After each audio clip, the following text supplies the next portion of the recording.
June 15th, 1943.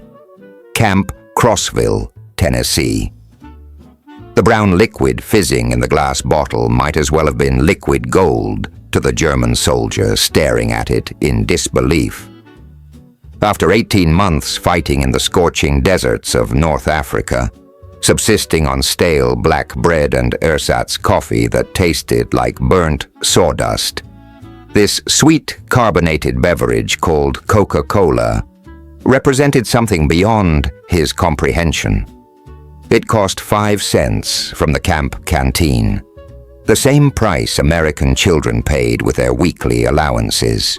What Obergefreiter Hans Meler didn't know as he took his first sip was that this moment would shatter every assumption Nazi propaganda had drilled into his mind about American weakness and decadence. That fizzy brown drink would become the first crack in an ideological wall that would crumble completely over the coming months. Because across American prison camps that summer, 371,683 German prisoners of war were about to confront a reality so abundant, so impossibly generous, that it would transform hardened Wehrmacht veterans into witnesses of democratic prosperity. The mathematics of this transformation were being written in sugar and carbonation, in chocolate bars and ice cream, in portions so generous that German soldiers would weep at the waste. These simple foods, treats that most German children had never tasted even before the war, would accomplish what no propaganda program could achieve. They would systematically demolish Nazi ideology one meal at a time, revealing an American industrial capacity that made German sacrifice look noble, not but tragically unnecessary. By the time these men returned to their bombed-out homeland, they would carry with them the most dangerous knowledge imaginable to a totalitarian regime. They had seen abundance without conquest, prosperity without oppression, and kindness extended to enemies who had tried to kill American sons and fathers just months before. The story of how ice cream and Coca-Cola defeated the Third Reich begins in the most unlikely place, with the complete collapse of Rommel's Afrika Korps in the Tunisian desert. The surrender came in waves throughout May 1943. 250,000 German and Italian soldiers, the cream of the Wehrmacht's desert fighters, laid down their arms after being squeezed between Montgomery's 8th Army and Patton's advancing forces. These were not green recruits or rear echelon troops. These were veterans who had pushed the British back to the gates of Cairo, men who had earned the grudging respect of their enemies through 2 years of brutal desert warfare. They expected death or starvation in Allied captivity. Nazi propaganda had prepared them for American brutality, for prison camps modeled on Soviet gulags, for systematic starvation designed to break their will. Instead, within hours of surrender, they encountered something that defied every expectation. American K-rations, field meals that regular GIs complained about constantly, contained treasures that German soldiers hadn't seen in months. Crackers that weren't moldy, processed cheese that actually tasted like cheese, candy bars that dissolved sweetly on tongues accustomed to bitterness, fruit preserves that reminded them of peacetime, instant coffee with real flavor, sugar tablets that could sweeten the harshest brew, and American cigarettes that didn't burn the throat like the ersatz tobacco they'd been smoking. Most incredibly, these emergency rations contained more nutrition and variety than German frontline troops had received in their final months of fighting. At the processing camps hastily erected across North Africa, American quartermasters served meals that would have graced German officers' messes in better times. Pancakes golden with real syrup, eggs that weren't powdered, milk that wasn't reconstituted from chemicals, bacon that sizzled with genuine fat. Foods that had vanished from German military rations years earlier were served routinely to prisoners who had spent the last 6 months dreaming of a single slice of white bread. Feldwebel Ernst Zimmermann, a veteran of both the French and Russian campaigns before his deployment to Africa, wrote in his diary on May 18, 1943, "The Americans feed us better than our own army has in 2 years. This morning they served us coffee with real cream and sugar. I had forgotten what cream tasted like." The guard apologized that the bacon was slightly overcooked. Apologized to prisoners for overcooked bacon while our own soldiers died for want of basic rations. The systematic feeding of enemies with superior food began immediately, though its psychological impact would only become clear later.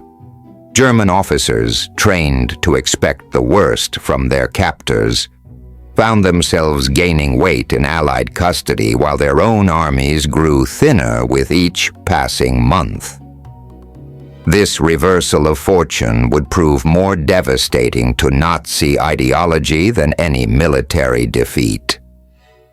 The journey across the Atlantic in the summer of 1943 provided the next phase of education in American abundance. The Liberty ships carrying prisoners to the United States were themselves monuments to American industrial capacity.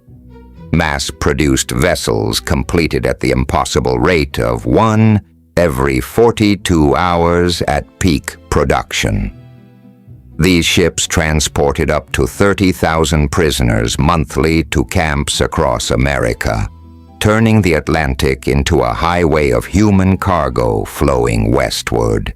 Naval records reveal that prisoner rations aboard these ships matched or exceeded standard crew provisions. Approximately 3,500 calories daily, including fresh bread baked in the ship's ovens, meat served twice daily, vegetables that weren't canned, and coffee with unlimited sugar and milk. The refrigeration systems, standard equipment on American vessels, maintained fresh food throughout the 2-week crossing. German prisoners, accustomed to voyages on ships where fresh food spoiled within days, couldn't comprehend the logistics required to serve fresh meals to thousands of men in the middle of the ocean. Most remarkably, documented accounts confirm that ice cream was served on multiple occasions during Atlantic crossings. The USS General M.B. Stewart's log from July 1943 records serving ice cream to prisoners on July 4th, using Cream Maker, the ship's ice, a machine that produced 10 gallons per batch. For men who hadn't seen ice cream since before the war, if ever, this frozen dessert served in the middle of the Atlantic Ocean seemed tote the vile basic laws of physics and economics. Obergefreiter Klaus Weber, captured with the 21st Panzer Division, wrote to his wife 8 months later, "They served us ice cream on the ship." Ice cream in the middle of the ocean to prisoners. I thought it was a dream. The American sailors it like ate. It was nothing special, like ice cream was as common as water. When I told the guard it was my first time tasting it, he brought me a second helping and said his daughter back ice home ate cream every Sunday after church. When the ships docked at American ports, like Norfolk and Newport News, German prisoners encountered their first glimpse of an America that Nazi propaganda had declared impossible. The Norfolk Naval Base, sprawling across 4,300 acres of waterfront, handled more cargo in a single day than major German ports managed in an entire week. The scale of operations left prisoners speechless. Cranes that could lift loads requiring dozens of men in Germany moved continuously with electric precision. Ships lined up in orderly queues, each one larger than anything they'd seen in German harbors. At the port exchanges, shops serving dock workers, prisoners caught glimpses of shelves stocked with abundance that seemed almost surreal. Candy bars from major manufacturers like Hershey, Mars, and Nestle filled entire aisles. Dozens of varieties, each selling for the standard price of 5 cents, the same amount American children paid with their allowances. Coca-Cola and other soft drinks sat in coolers, available to anyone with a nickel. Fresh fruit, canned goods, cigarettes, and magazines created displays of consumer choice that German civilians hadn't seen since the 1920s. The journey inland by train provided the most intensive education in American abundance yet encountered. Unlike the cattle cars that had transported German troops across occupied Europe, prisoners traveled in passenger coaches with padded seats that converted to sleeping berths for longer journeys. Dining cars served full meals with white tablecloths and silver cutlery. Air conditioning, a luxury unknown in most German buildings, kept the cars comfortable even in the brutal heat of summer. Documented menus from July 1943 show fried chicken served with vegetables, mashed potatoes with real butter, fresh pie with ice cream, and unlimited coffee with cream and sugar. Prisoners discovered this wasn't special treatment reserved for important captives, but standard American rail service available to anyone who could afford a ticket. The casual nature of this luxury, the fact that ordinary Americans traveled this way routinely, challenged every assumption about democratic societies bred into German minds since childhood. Through the windows of these comfortable trains, German prisoners witnessed an America that couldn't exist according to everything they'd been taught. Every small town blazed with electric lights, even in rural areas where German villages would have been lucky to have a single street lamp. Shop windows glowed with illumination. Houses showed lights burning in multiple rooms simultaneously, and electric signs advertised products with casual waste of power that would have scandalized German efficiency experts. The trains passed factories running night shifts, their windows glowing like beacons, parking lots full of workers' automobiles even at midnight. In Germany, private car ownership remained a privilege of the wealthy and party elite. The Volkswagen, promised to German workers since 1934, remained largely a propaganda dream, with fewer than 1,000 ever delivered to civilians. Here, ordinary laborers drove their own cars to work, treating automobile ownership as a basic expectation rather than an impossible luxury. The prison camp system constructed across America to house these prisoners represented another revelation in systematic abundance. Camp Crossville, Tennessee, where Obergefreiter Meler would spend the next 2 years, typified the larger facilities that dotted the American landscape from coast to coast. Built in just 4 months, the camp included electric lighting in every barrack, hot running water available 24 hours daily, flush toilets that actually worked, and steam heating systems that maintained comfortable temperatures throughout harsh winters. But it was the camp exchanges, The prisoner canteens modeled after American military post exchanges that delivered the deepest psychological impact. Army quartermaster records reveal these stores stocked an abundance that defied German comprehension. Multiple soft drink brands competed for shelf space. Coca-Cola, Pepsi-Cola, Dr. Pepper, and Royal Crown Cola sat in refrigerated cases, each bottle selling for the same 5 cents that had purchased luxury before the war in Germany. Various candy bars and confections filled display cases like jewelry in a shop window.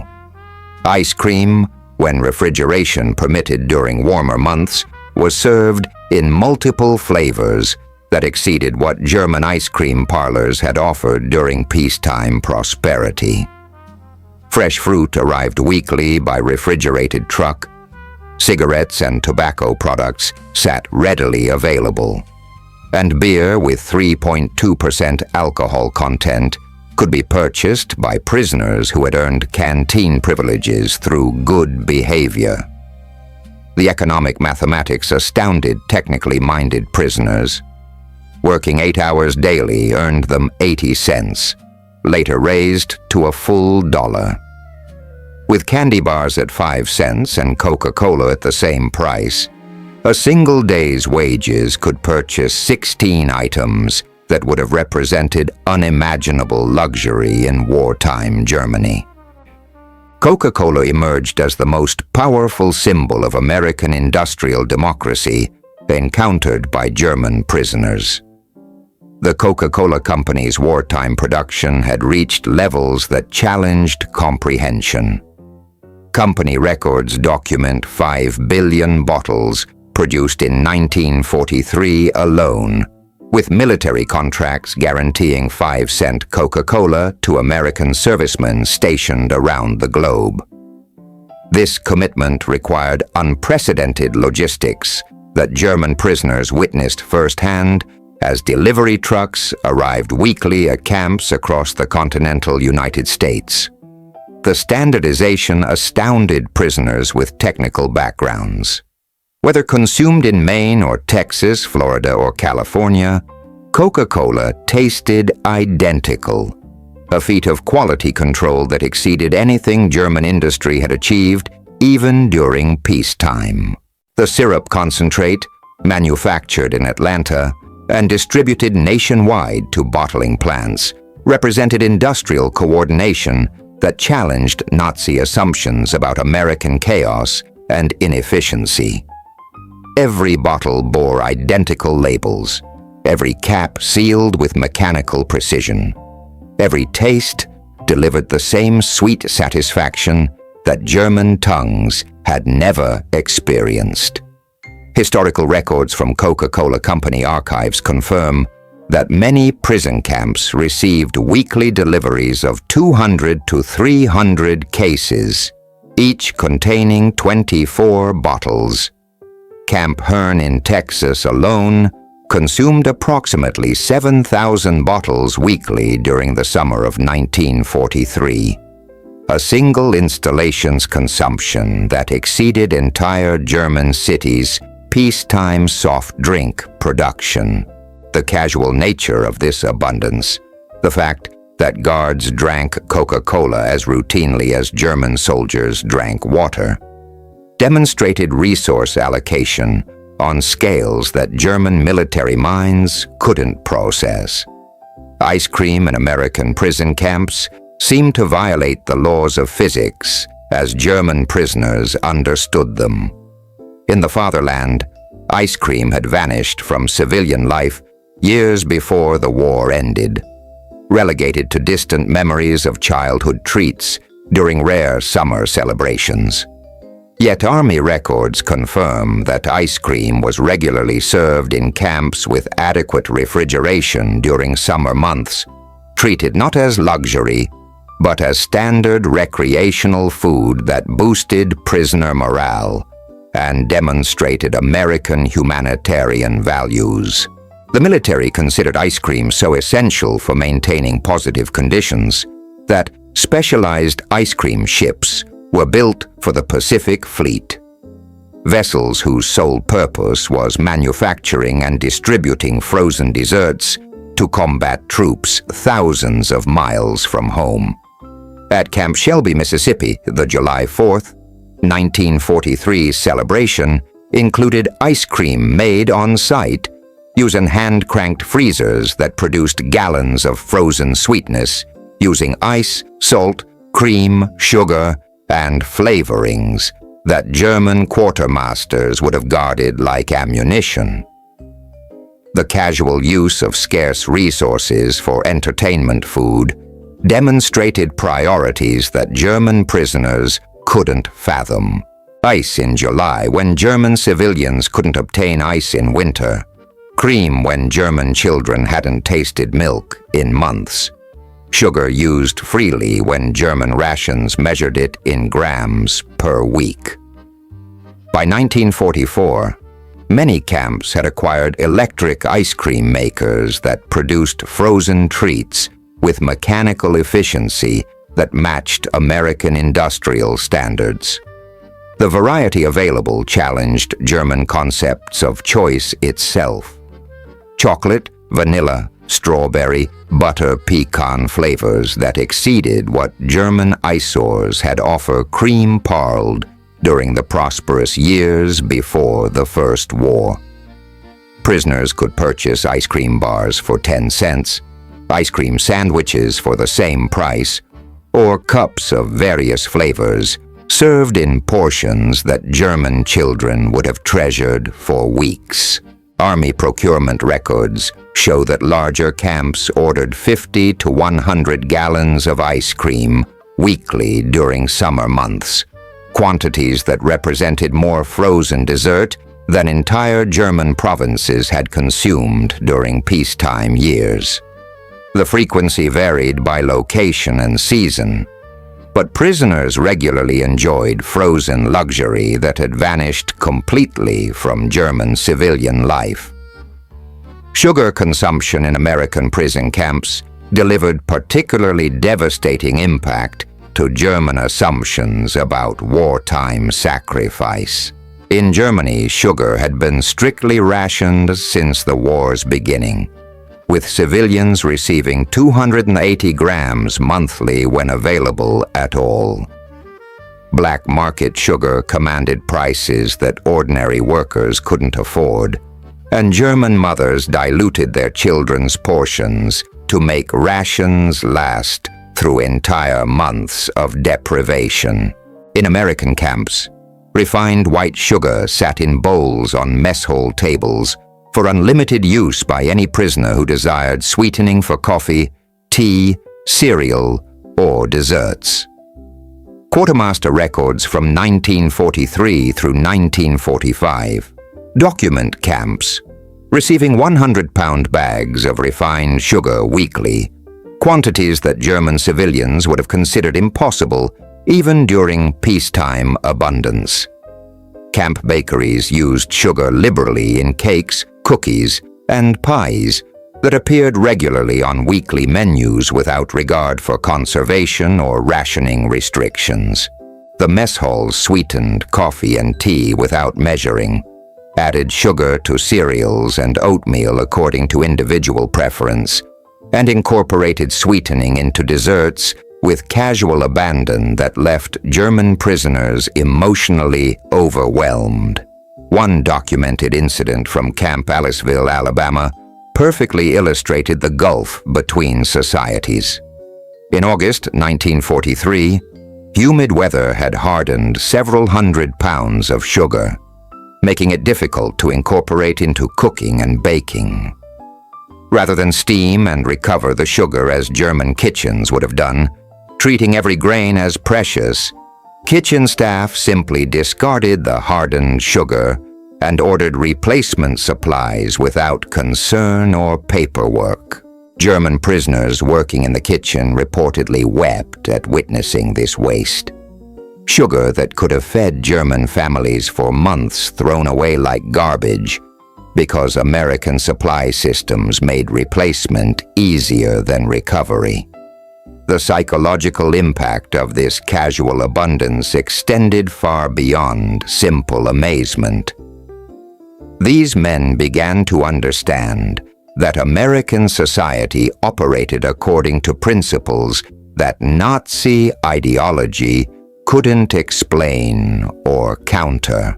American chocolate consumption patterns revealed democratic abundance that challenged every assumption about wartime sacrifice and resource allocation. Major manufacturers, including Hershey, Mars, and Nestle, continued producing millions of candy bars monthly despite wartime restrictions on civilian. The military goods alone purchased 380 Germany during the war years. Quantities that exceeded 1 million pounds of chocolate products is total peacetime chocolate production by factors that German mathematicians struggled to calculate. Prison camp exchanges stocked multiple chocolate Inli, as German camps might route varieties as stock bread. Standard Hershey bars, military D rations, emergency chocolate, and various candy bars containing chocolate were available for 5 to 10 cents each.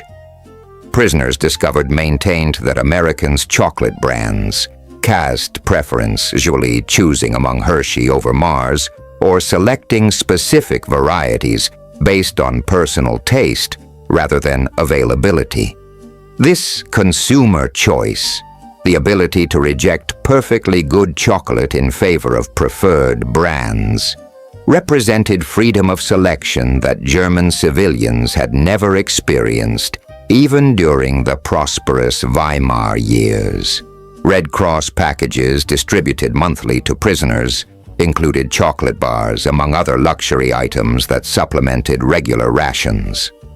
American Red Cross records document standard parcels containing chocolate or candy bars, 2 tins of instant coffee, processed cheese, crackers, canned meat, cigarettes, and soap. These packages provided luxury items that exceeded what German civilians received as basic rations, creating the surreal situation where enemy prisoners ate better than free German families struggling under Allied bombing and systematic food shortages. The distribution system itself amazed German logistics officers among the prisoners. Red Cross packages arrived with mechanical regularity despite global war conditions, shipped across submarine-infested oceans, transported across continental distances, and delivered to individual prisoners with precision that German supply systems had never achieved even during peacetime operations. Each package represented industrial coordination and humanitarian commitment that challenged Nazi teachings about American weakness and selfishness. Thanksgiving, 1943, introduced German prisoners to American holiday abundance on scales that defied comprehension. This purely American celebration demonstrated national coordination of consumption that dwarfed German organizational efforts, even during the Third Reich's most successful mass rallies. Army records confirm that all prison camps served traditional Thanksgiving dinners, including roast turkey with stuffing, mashed potatoes with real butter and gravy, sweet potatoes prepared with brown sugar, cranberry sauce made from fresh berries, multiple vegetables, pumpkin pie baked in camp ovens, unlimited coffee with cream and sugar, and fresh milk served without rationing restrictions. The logistics required to provide identical turkey dinners to 425,000 prisoners of war scattered across 45 states, plus millions of American servicemen deployed worldwide, showcased organizational capacity that German military planners had never imagined possible. The fact that enemy prisoners received precisely the same meal as American soldiers emphasized equality of treatment that contradicted every Nazi teaching about racial hierarchy and democratic weakness. German prisoners sat down to feast on foods their own families hadn't seen since before the war, served by a nation they had tried to destroy just months earlier. Christmas 1943 brought unexpected generosity from American civilians that shattered the final remnants of Nazi propaganda about American selfishness and moral decay.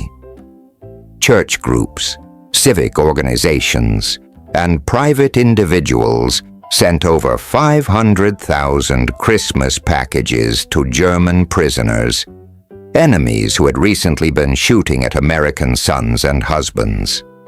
The American Friends Service Committee alone distributed 50,000 Christmas packages to enemy prisoners, each containing homemade cookies baked in American kitchens, candy purchased with American wages, toiletries manufactured by American companies, games and books printed in American factories, cigarettes rolled in American plants, and writing materials produced by American industry. Local communities near prison camps provided additional support that defied every assumption about democratic societies. In Tonkawa, Oklahoma, townspeople delivered homemade treats to German prisoners at Camp Tonkawa.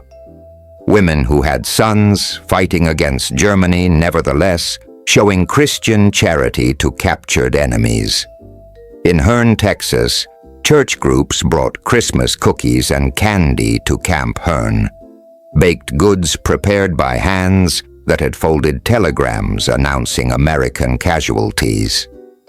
This civilian kindness toward enemies challenged Nazi ideology at its foundation, demonstrating strength through mercy rather than vengeance, confidence through generosity rather than cruelty.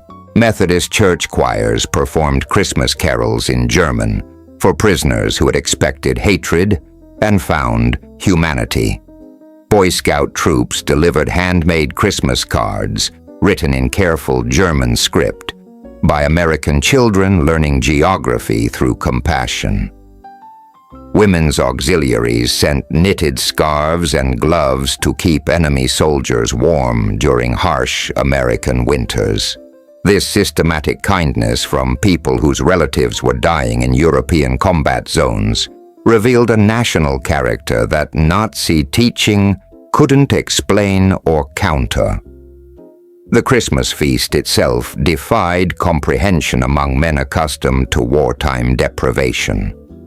Turkey and ham served together on single plates, mashed potatoes swimming in real butter, gravy thick with actual meat drippings, vegetables that hadn't been preserved in salt, pies filled with fruits that German children remembered only from fairy tales, ice cream served despite December weather, and coffee with unlimited sugar and fresh cream. Quantities of food that Germany hadn't seen since before the First World War appeared routinely on prison camp tables, served to enemies with a casual abundance that characterized everything American. Obergefreiter Wilhelm Hoffmann wrote in his diary on Christmas Day, 1943, "We ate like kings today, better than German generals eat, better than party leaders feast in this Berlin." And was not special treatment. The guards told us this was a normal American Christmas dinner, that every American family was eating identical meals across their continent. If they can feed prisoners this way, their own soldiers consume. What must their civilians enjoy? We have been fighting a nation that treats enemies better than we treat our own people.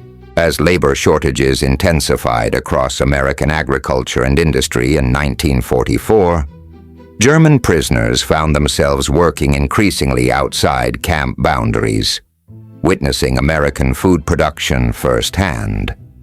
By mid-1944, Approximately 100,000 prisoners labored in agriculture and food processing, gaining intimate knowledge of abundance that made German agricultural efforts appear primitive by comparison.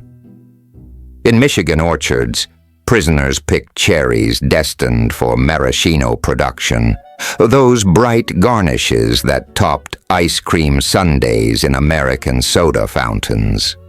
The volume staggered men accustomed to measuring fruit in individual pieces rather than tons.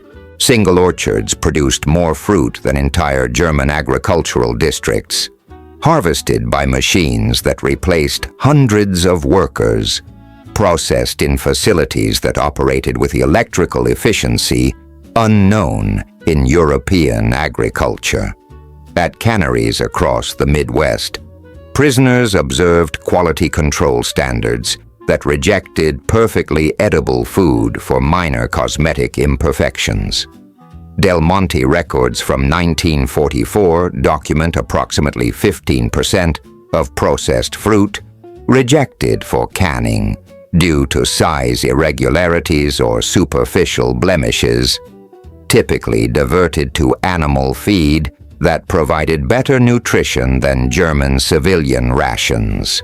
This systematic waste of perfectly good food for aesthetic reasons created psychological breakdowns among prisoners who had watched German children starve for want of basic nutrition. American companies discarded food that German families would have treasured, maintaining quality standards during global warfare that exceeded German peacetime expectations. The casual nature of this abundance, the fact that American consumers demanded perfection even from canned goods, demonstrated prosperity so profound that waste became affordable. Sugar beet processing in Colorado and Nebraska revealed agricultural mechanization that made German farming appear medieval by comparison. Single American farms produced more sugar beets than entire German agricultural regions, harvested by machines that processed acres per hour rather than rows per day. Prisoners working these operations learned that American sugar production from both cane and beets reached approximately 7 million tons annually, explaining the casual abundance they witnessed daily in camp mess halls and canteens. German prisoners working near American schools witnessed early versions of organized lunch programs that would eventually become standard across the nation. Children received hot lunches, including fresh milk, protein sources, and vegetables prepared in kitchens that exceeded German restaurant standards. The National School Lunch Act would formalize these programs in 1946. But precedent programs operated during wartime with efficiency that impressed German observers accustomed to bureaucratic inefficiency. The milk program particularly astounded prisoners who remembered when German children last tasted fresh milk regularly. Many American schools provided fresh milk to students daily, delivered by refrigerated trucks that maintained cold temperatures throughout distribution routes covering hundreds of miles. The logistics of daily delivery to thousands of schools demonstrated organizational capacity that Germany couldn't achieve for military supplies, much less civilian nutrition programs. Some school cafeterias offered ice cream for additional purchase, allowing American children to buy frozen desserts at school, while German children faced systematic starvation under Allied bombing campaigns. The concept of children purchasing luxury foods during hours, while school enemy populations suffered mauled profound psychological impact. Nutrition create among prisoner observers who began questioning everything they had believed about their cause and their enemies. When minimum security prisoners were permitted to eat at American diners under guard supervision, they encountered democratic abundance in its purest form. These small restaurants offered menus that would have graced elite German establishments before the war, available to anyone with modest funds, regardless of social position or political connections. Documented prices from 1944 show hamburgers selling for 25 cents, Coca-Cola for 5 cents, pie slices for 15 cents, ice cream sundaes for 25 cents, and complete dinner specials ranging from 65 to 75 cents. The equality of service astounded prisoners raised under rigid social stratification. Factory workers and bank presidents ate identical meals at adjacent counter stools, served by the same waitress for identical prices, treated with equal courtesy regardless of occupation or appearance. This democratic equality in daily life, the absence of class-based service distinctions that characterized European society, challenged fundamental assumptions about social organization that had shaped German thinking since childhood. American diners served coffee with unlimited refills, a practice that seemed to violate basic economic principles as German prisoners understood them. Sugar sat freely available in glass dispensers, cream was provided without measuring, and pie came with ice cream portions that exceeded German dessert rations for entire weeks. The casual waste astounded men who had learned to save every crumb, watching American customers leave half-finished meals on plates, while German families rationed bread slices among multiple children. As prisoners gained access to American publications and radio broadcasts, they discovered production statistics that dwarfed German industrial achievements by margins that seemed impossible. American sugar production in 1944 had reached approximately 7 million tons, while Germany struggled to produce sufficient quantities for basic military needs. Chocolate and cocoa products manufactured for military consumption alone exceeded 380 million pounds, quantities that surpassed German chocolate production during the most prosperous peacetime years. Coca-Cola production statistics published openly in American business magazines documented 5 billion bottles manufactured in 1943. With distribution networks that reached every small town and rural community across the continental United States. Ice cream production exceeded 500 million gallons annually, quantities that German dairy industry had never approached, even during peak peacetime operations. Milk production reached 119 billion pounds yearly, supporting both civilian consumption and military requirements without rationing restrictions that limited civilian access. These production figures, published openly in democratic media for anyone to read, demonstrated American industrial capacity operating at levels that made German wartime production appear insignificant by comparison. The transparency itself challenged totalitarian assumptions about information control, revealing a society confident enough in its strength to publish detailed statistics about its capabilities without fear of enemy exploitation.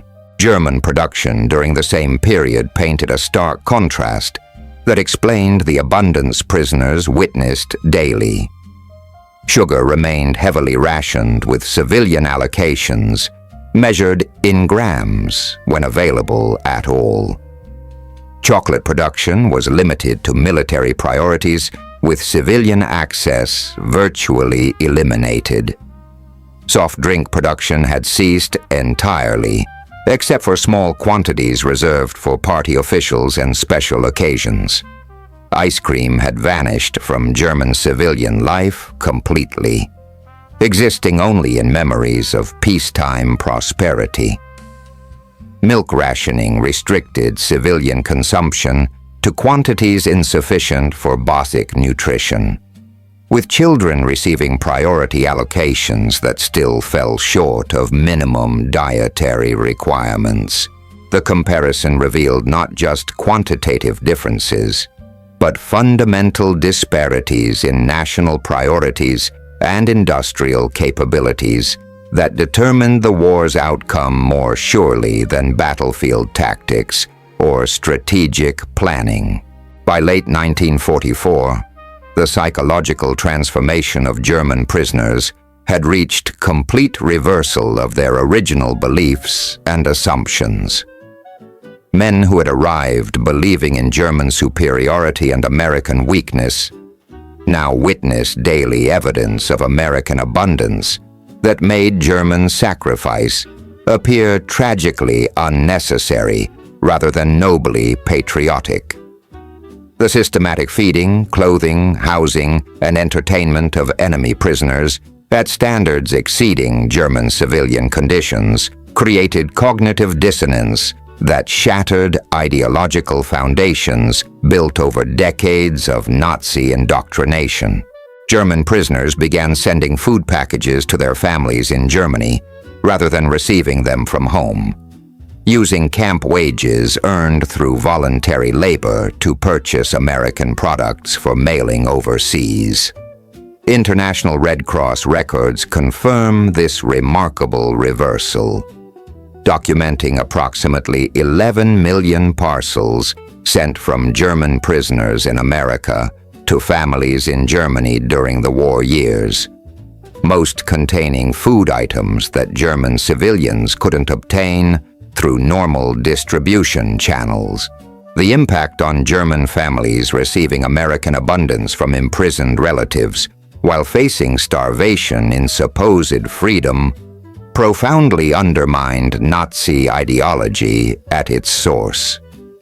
Children who received chocolate bars and canned goods from fathers held in enemy prison camps began questioning why enemies could provide what their own government couldn't deliver. Wives who received coffee and sugar from husbands in American captivity wondered why democratic enemies showed more concern for German families than Nazi leadership demonstrated for its own people. American rationing implemented during wartime revealed the vast gulf between societies in ways that numbers alone couldn't capture. While Americans complained bitterly about sugar rationing that limited them to 2 pounds monthly per person, this represented more than triple the German civilian allowance when sugar was available at all. American housewives protested meat rationing of 28 ounces weekly per person, a quantity that exceeded what German families received in an entire month if they were fortunate enough to have connections or black market access. Even under these supposedly harsh rationing restrictions, Americans maintained consumption levels that Germans would have considered impossible luxury during peacetime prosperity. Office of Price Administration records document Americans purchasing 74 pounds of sugar per capita during 1944 despite wartime limitations, representing 10 times the consumption levels that German civilians experienced during their best months under Nazi rule. The complaints themselves astounded German prisoners who monitored American radio broadcasts and newspapers. American citizens publicly criticized their government for rationing policies that provided more abundance than German civilians had seen since the 1920s. This democratic freedom to complain about policies without fear of arrest or punishment revealed governmental systems that encouraged rather than suppressed citizen participation in policy discussions. Beyond Coca-Cola, German prisoners discovered America's entire soft drink industry represented competition and choice on scales that defied comprehension. Pepsi-Cola competed directly with Coca-Cola for market dominance. Dr. Pepper offered distinctive flavor profiles. Royal Crown Cola provided alternative formulations. Orange Crush delivered fruit-flavored carbonation, and dozens of regional brands competed for local consumer loyalty. The variety itself demonstrated market abundance impossible under German-controlled economy, where state planning eliminated consumer choice in favor of centralized efficiency. Bottling plants operated in every major American city with production capacities that exceeded entire German industrial sectors. The technology involved in carbonation, bottling, capping, and labeling had been standardized to achieve mechanical precision that impressed German engineers among the prisoners. Single plants produced millions of bottles annually, using assembly line methods that German industry had never successfully implemented even during peacetime operations. The distribution networks reached every small town, gas station, and grocery store with efficiency that challenged German assumptions about American disorganization and waste. Refrigerated trucks maintained product quality across continental distances. Vending machines provided 24-hour access in locations where German citizens would never have expected commercial services, and retail outlets stocked multiple competing brands as routine business practice rather than special luxury availability. American soft drink production had reached billions of bottles annually by war's end, representing dozens of bottles per American citizen yearly, without considering military consumption or export requirements. This single industrial sector's output exceeded entire categories of German consumer production, demonstrating specialized manufacturing capacity that German planners had never imagined possible during wartime conditions. Spring 1945 brought the final devastating blow to any remaining German prisoner beliefs about their cause or their enemy's character. As forces advanced through Germany itself, American German prisoners in American camps watched newsreels of GIs distributing chocolate bars and chewing gum to German children in occupied territories. These children's expressions of pure joy at receiving American candy that their own government couldn't provide completed the ideological demolition that had been building for 2 years of captivity. The contrast struck lightning across prisoner like through enemy consciousness. American soldiers advancing territory carried enough surplus candy to give away freely to children whose fathers had tried to kill them just months before. Meanwhile, the German state that had promised final victory and racial supremacy delivered nothing but starvation, destruction, and defeat to its own people. The visual evidence was undeniable and emotionally overwhelming. Films of concentration camp liberations showed American troops sharing their own rations with skeletal survivors, demonstrating humanity toward victims of the regime that German soldiers had served. These images revealed the true nature of Nazi ideology through American eyes, showing systematic cruelty contrasted with spontaneous generosity that spoke to fundamental differences in national character and moral values. American soldiers didn't just defeat German armies through superior firepower and logistics. They demonstrated superior humanity through actions that Nazi propaganda couldn't explain or counter. The sight of American medics treating German wounded with the same care given to American casualties challenged every assumption about racial superiority and democratic weakness that had motivated German military service. Between 1945 and 1946, German prisoners began their return journey to a homeland that no longer existed as they remembered it. Many prisoners had gained significant weight during American captivity, while their families had lost dangerous amounts of weight to systematic starvation in German freedom. Medical examinations conducted during repatriation processing showed German prisoners generally returning healthier than when they were captured, a reversal that spoke volumes about comparative living conditions. They returned carrying final Red Cross packages that became family treasures more precious than gold.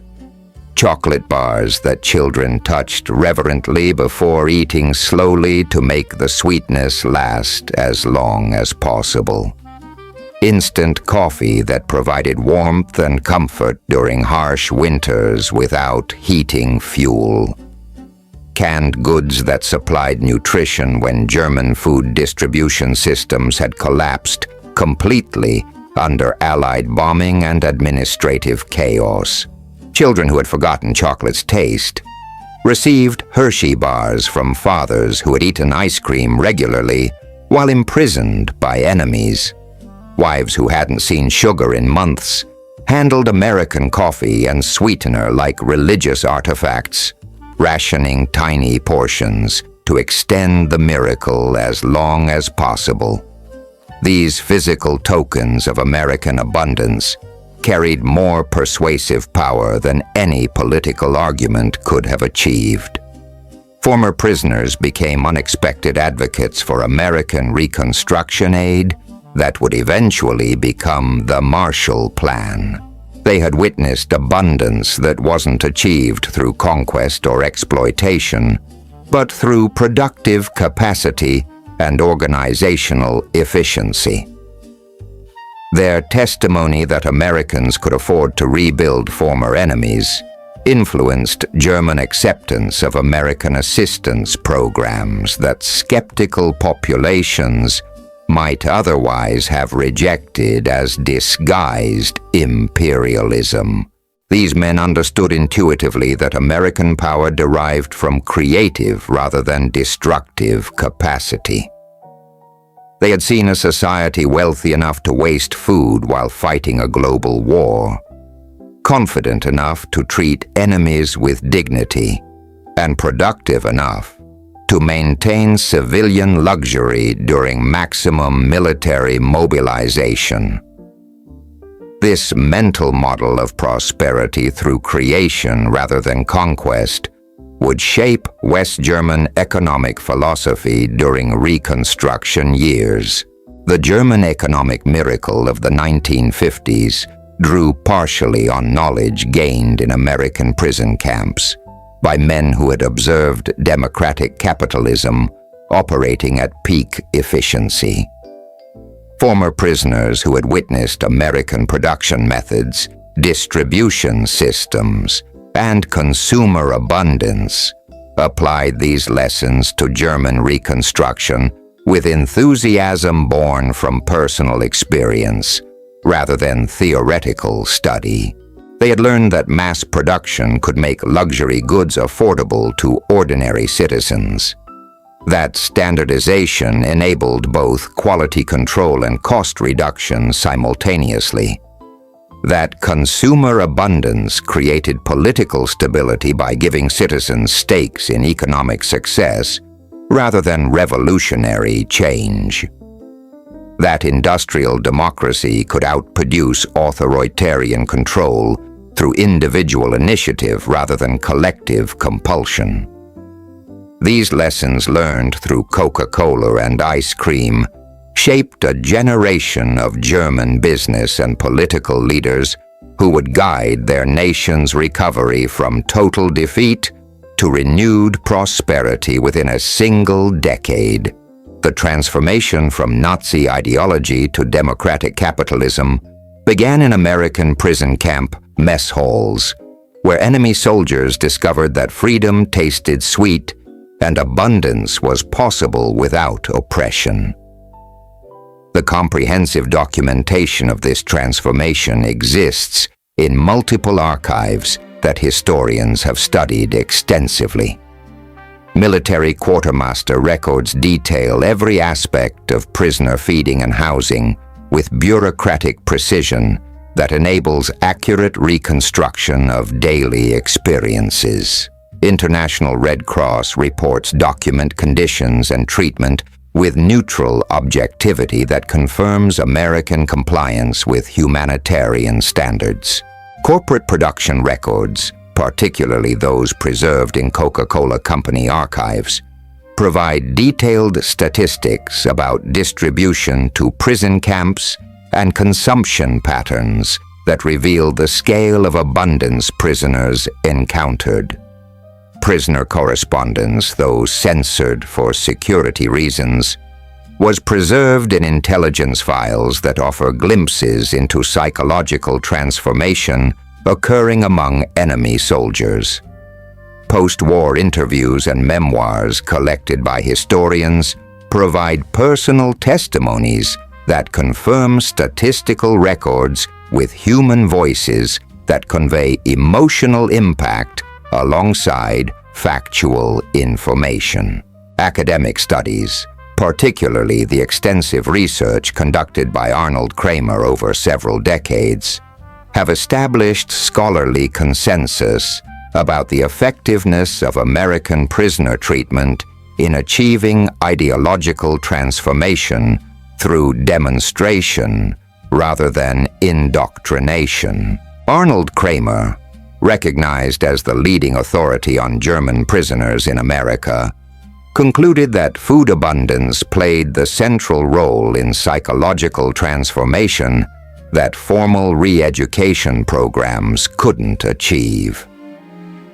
His research confirmed that casual American plenty accomplished complete demolition of Nazi superiority myths through daily experience that no amount of propaganda could have countered effectively.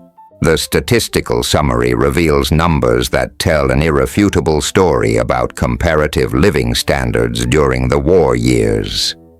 Average prisoner consumption from 1943 through 1946 included daily calories ranging from 3,300 to 3,600, sugar availability of 4 pounds monthly, meat rations of 32 ounces weekly, milk provided at 1 quart daily when desired, ice cream served regularly during summer months, and soft drinks available unlimited at 5 cents each through camp canteens. German civilian rations during the same period provided daily calories between 1,200 and 1,500 when distribution systems function properly. Sugar allocations of 280 grams monthly when available at all. Meat rations of 10.5 ounces weekly that were often unavailable due to supply failures. Milk severely rationed to quantities insufficient for basic nutrition. Ice cream completely non-existent since early war years.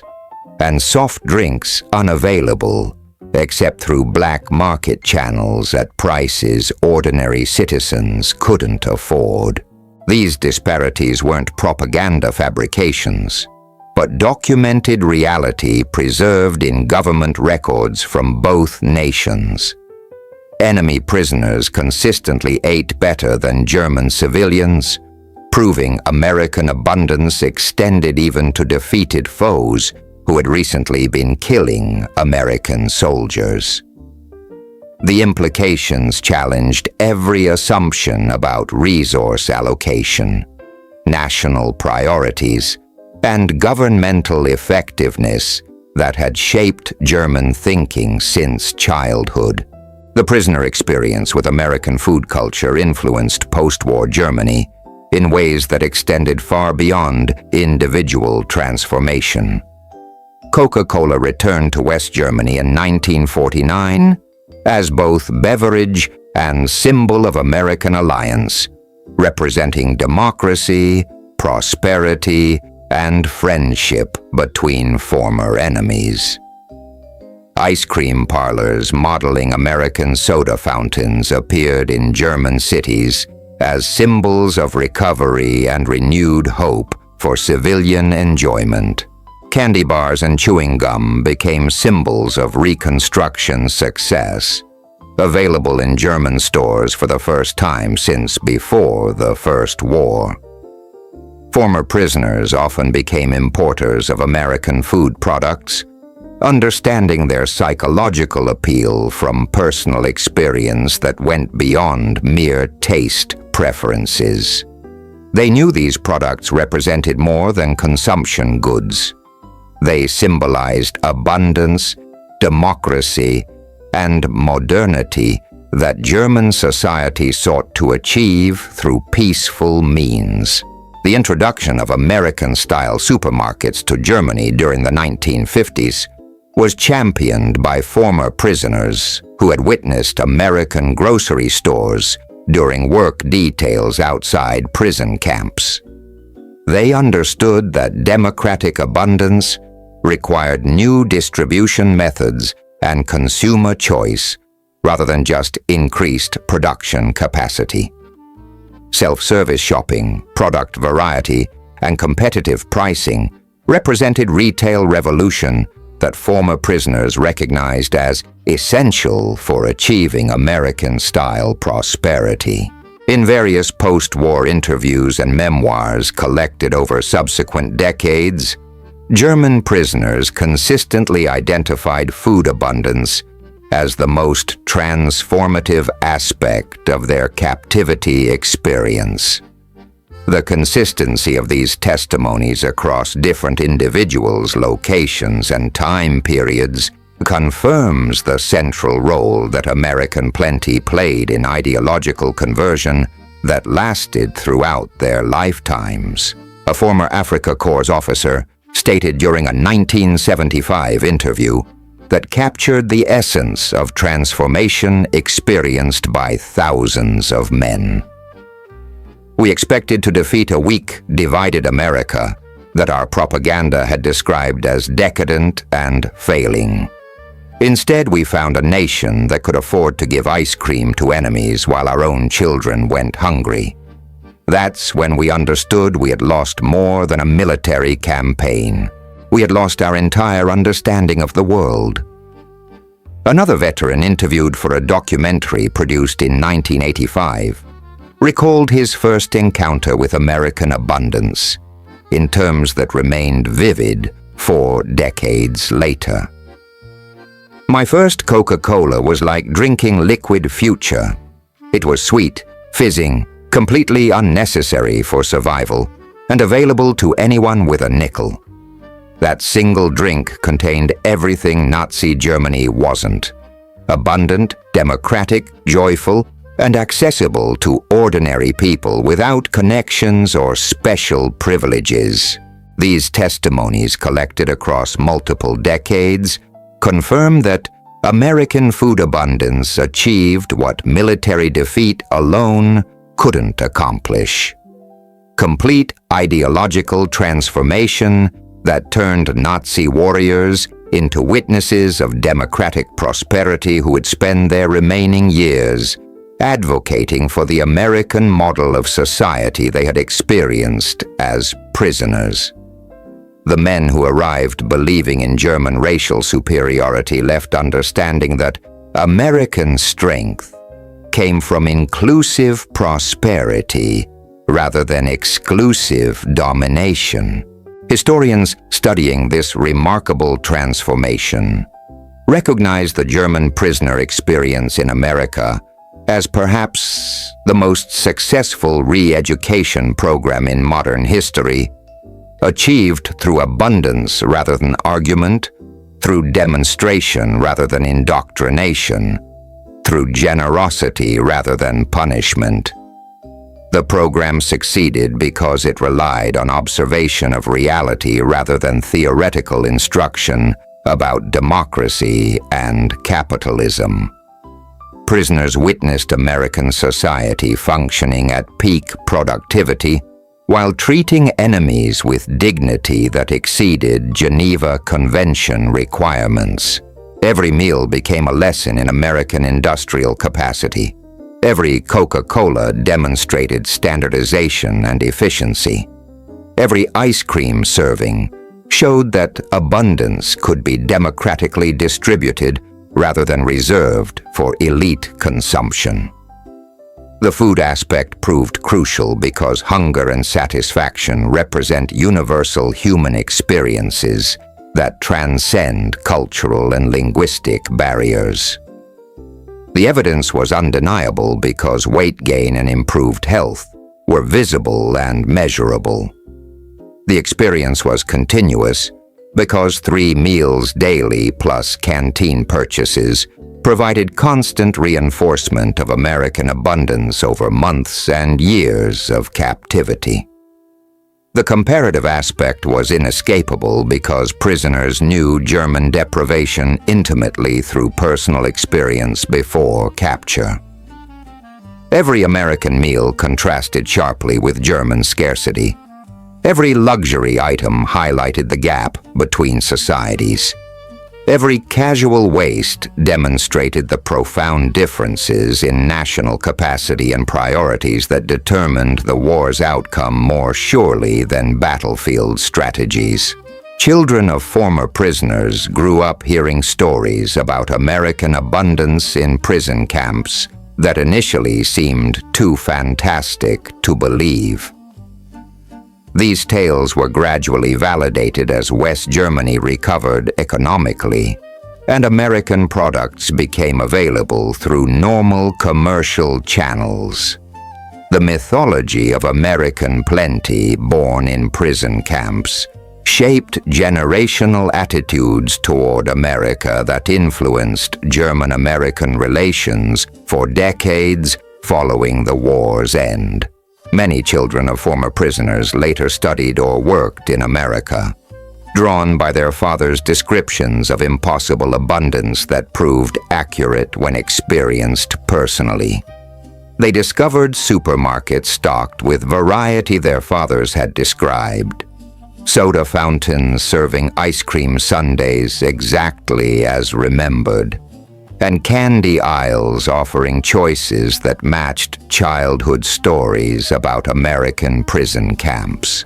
This multi-generational impact extended beyond individual families to influence broader West German business culture that absorbed lessons about consumer abundance, quality standardization, and competitive markets.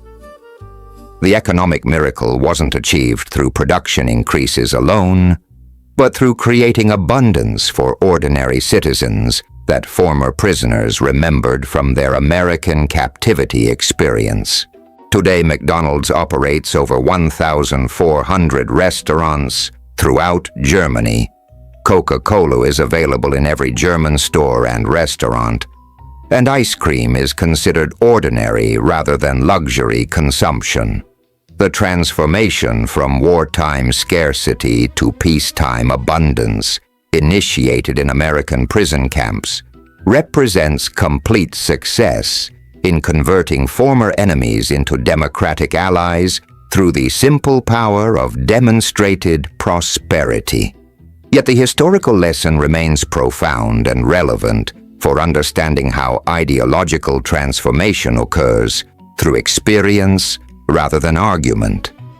American victory was achieved through generosity rather than cruelty, through abundance rather than deprivation, through demonstration rather than propaganda, through inclusion rather than exclusion. The German prisoners who couldn't believe ice cream and Coca-Cola existed in American prison camps became witnesses to democracy's ultimate weapon. The ability to create abundance so profound, it could be casually shared with enemies who had recently been trying to destroy American civilization. This capacity for generation, rather than just consumption, for creation rather than conquest, for building rather than destroying, represented power that transcended military might or industrial production. The story of German prisoners and American food abundance represents history's most unusual victory, achieved through kindness rather than force, through plenty rather than punishment, through hope rather than fear.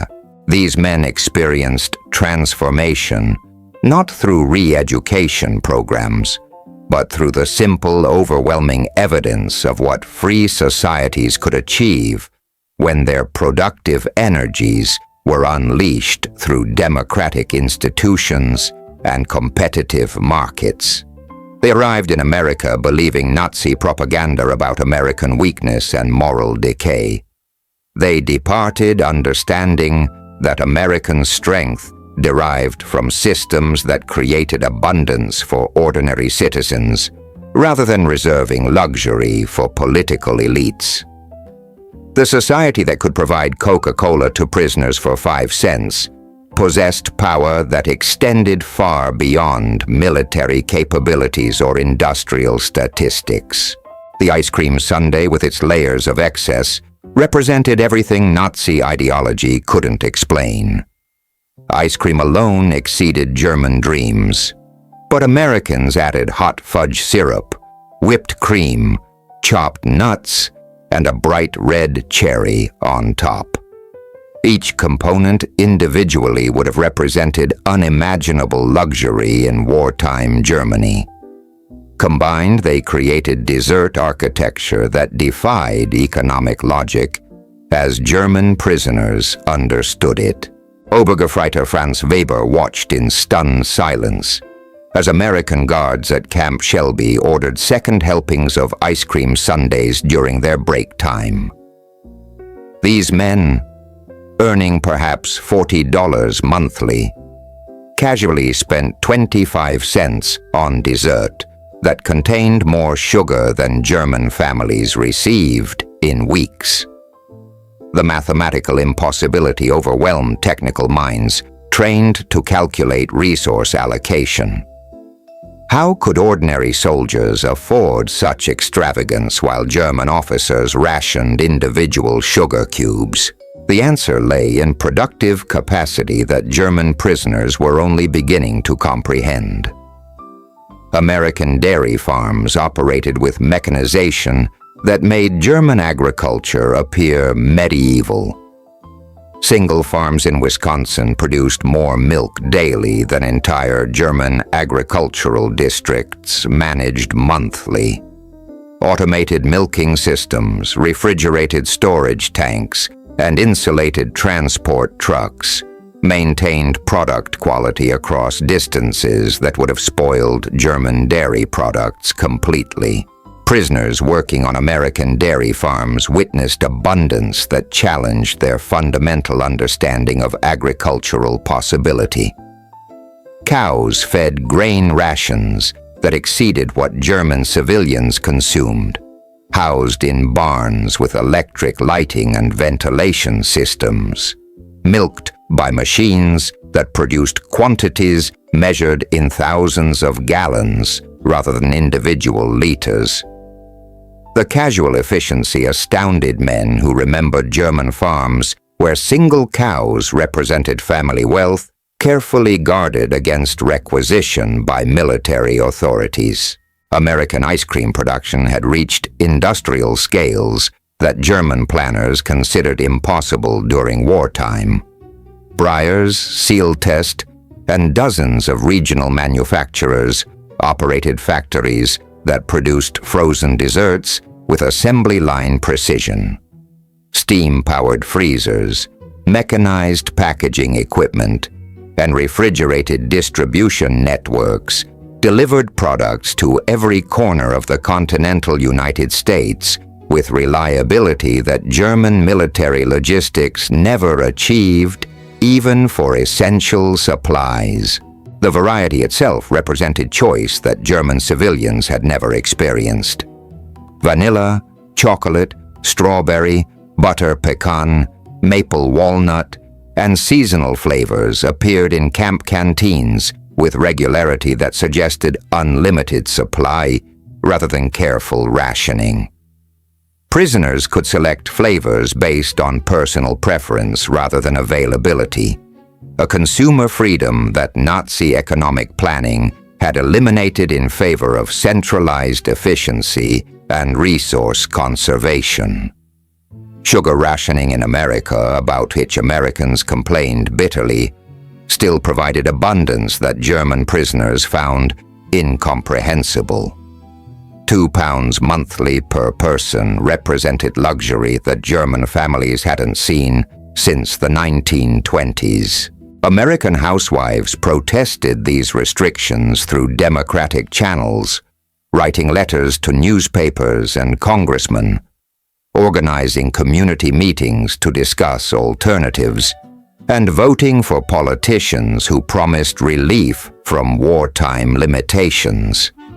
This freedom to criticize government policy without fear of arrest or punishment astounded prisoners raised under totalitarian control, where questioning official decisions meant imprisonment or execution.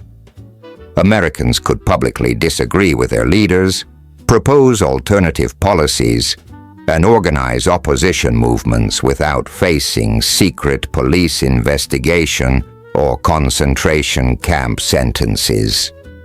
Democracy permitted dissent that strengthened rather than weakened governmental effectiveness. German prisoners working in American sugar processing plants witnessed mechanization that made their homeland's agricultural methods appear primitive factories. Sugarite in Colorado operated with electrical equipment that processly rathered tons hour than pounds daily. Automated systems controlled temperature, pressure, and chemical processes with precision that German industry had never achieved even during peacetime operations.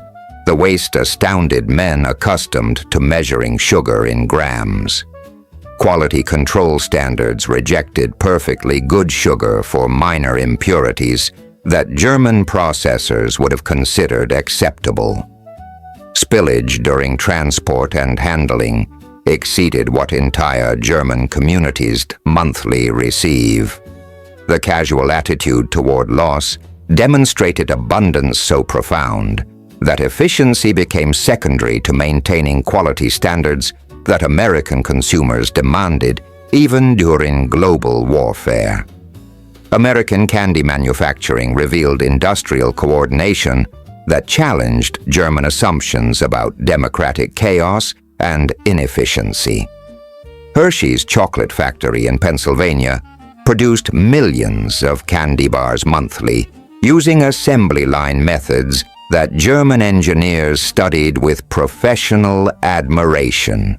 Raw materials arrived by railroad from multiple states, processed through mechanized systems, and distributed nationwide through networks that reached every small town and rural community.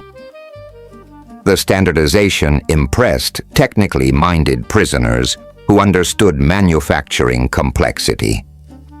Every Hershey bar weighed exactly the same, contained identical ingredients mixed to precise specifications, and delivered consistent taste regardless of where or when purchased. This quality control during wartime exceeded German peacetime standards, demonstrating industrial discipline that Nazi propaganda claimed Americans lacked due to democratic disorganization. Mars Company operated competing facilities that produced alternative candy bars using different recipes but identical quality standards. Competition between manufacturers drove innovation and efficiency improvements that benefited consumers through better products at lower prices. This market-driven development contradicted German economic theory that claimed centralized planning produced superior results through elimination of wasteful competition and resource duplication. Prisoners could purchase multiple candy bar varieties at camp canteens, choosing among competing products based on taste preferences rather than availability. This consumer choice extended to dozens of different candies, gums, and confections that competed for customer loyalty through quality and value, rather than political connections or bureaucratic allocation. The abundance of options represented freedom that German civilians had never experienced, even during prosperous years. Working in American food processing plants, German prisoners observed quality control that rejected edible products for cosmetic imperfections. Campbell's Soup Company discarded tomatoes that would have been treasured in German kitchens, maintaining appearance standards that exceeded European restaurant expectations.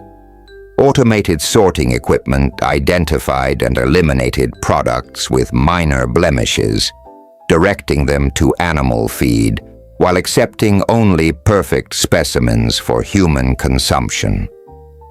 This systematic waste of nutritious food for aesthetic reasons created emotional breakdowns among prisoners who had watched German children starve. American livestock ate better than German civilians, consuming rejected food products that provided superior nutrition to what most German families had seen since 1939. The inversion of values challenged basic assumptions about resource allocation and national priorities that had shaped German thinking throughout their lifetimes.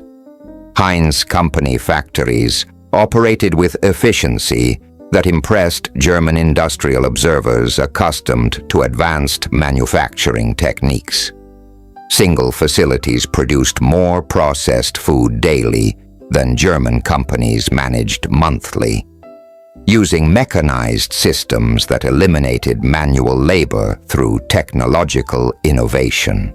Steam cooking, automated filling, mechanical sealing, and conveyor transport created production lines that operated with precision, exceeding German military manufacturing standards.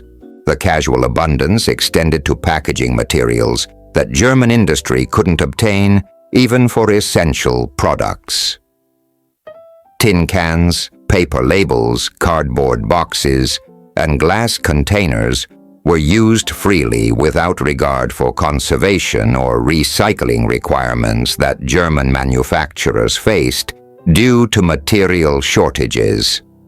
American companies discarded packaging materials that German factories would have treasured as irreplaceable resources essential for continued operation.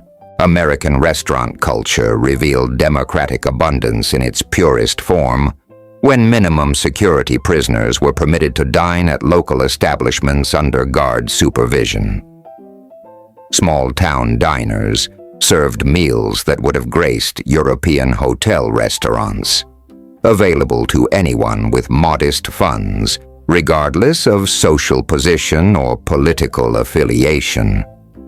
The equality of treatment astounded prisoners raised under rigid class distinctions, where restaurant service reflected social hierarchy rather than payment ability. Waitresses served factory workers and business owners identical meals with equal courtesy, addressing customers by first names regardless of occupation or appearance. This casual equality challenged fundamental assumptions about social organization that had shaped German society since medieval times.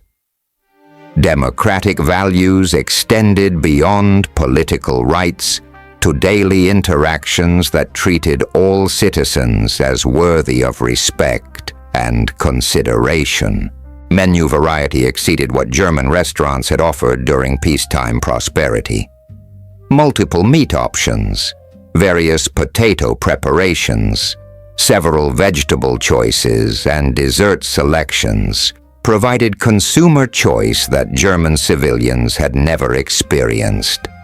Customers could request modifications to standard dishes, substitute ingredients based on preferences, and receive customized meals prepared according to individual specifications rather than standardized offerings determined by bureaucratic planning.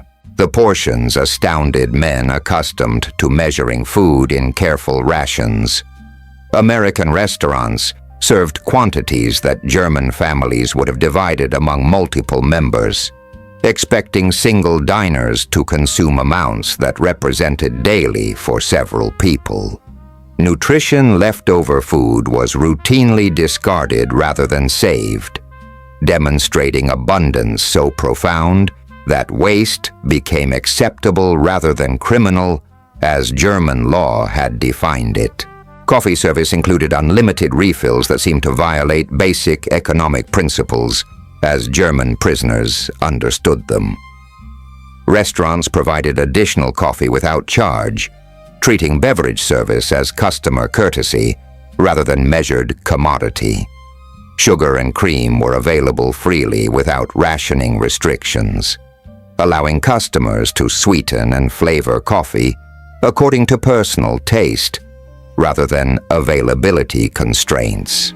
American represented soft drink industry competition and innovation on scales that German prisoners found difficult to comprehend. Dozens of companies compete loyalty through product art for consumer differentiation, advertising campaigns, and distribution efficiency rather than political connections or bureaucratic favor. Pepsi-Cola challenged Coca-Cola directly, forcing both companies to improve quality and reduce prices through competitive pressure rather than administrative mandate. Dr. Pepper offered distinctive flavor profiles that attracted customers seeking alternatives to cola beverages. Royal Crown Cola provided budget options for price-conscious consumers. Orange Crush delivered fruit-flavored carbonation that appealed to different taste preferences. Regional brands like Vernors in Michigan and Cheerwine in North Carolina demonstrated local entrepreneurship that succeeded through consumer acceptance rather than governmental protection. This market diversity contradicted German economic theory that claimed competition wasted resources through duplication of effort and inefficient allocation of materials. American experience demonstrated that competition drove innovation, improved quality, reduced costs, and increased consumer satisfaction through mechanisms that centralized planning couldn't replicate or replace through bureaucratic control. Bottling plants in every major city produced millions of containers annually using mechanized systems that impressed German industrial observers.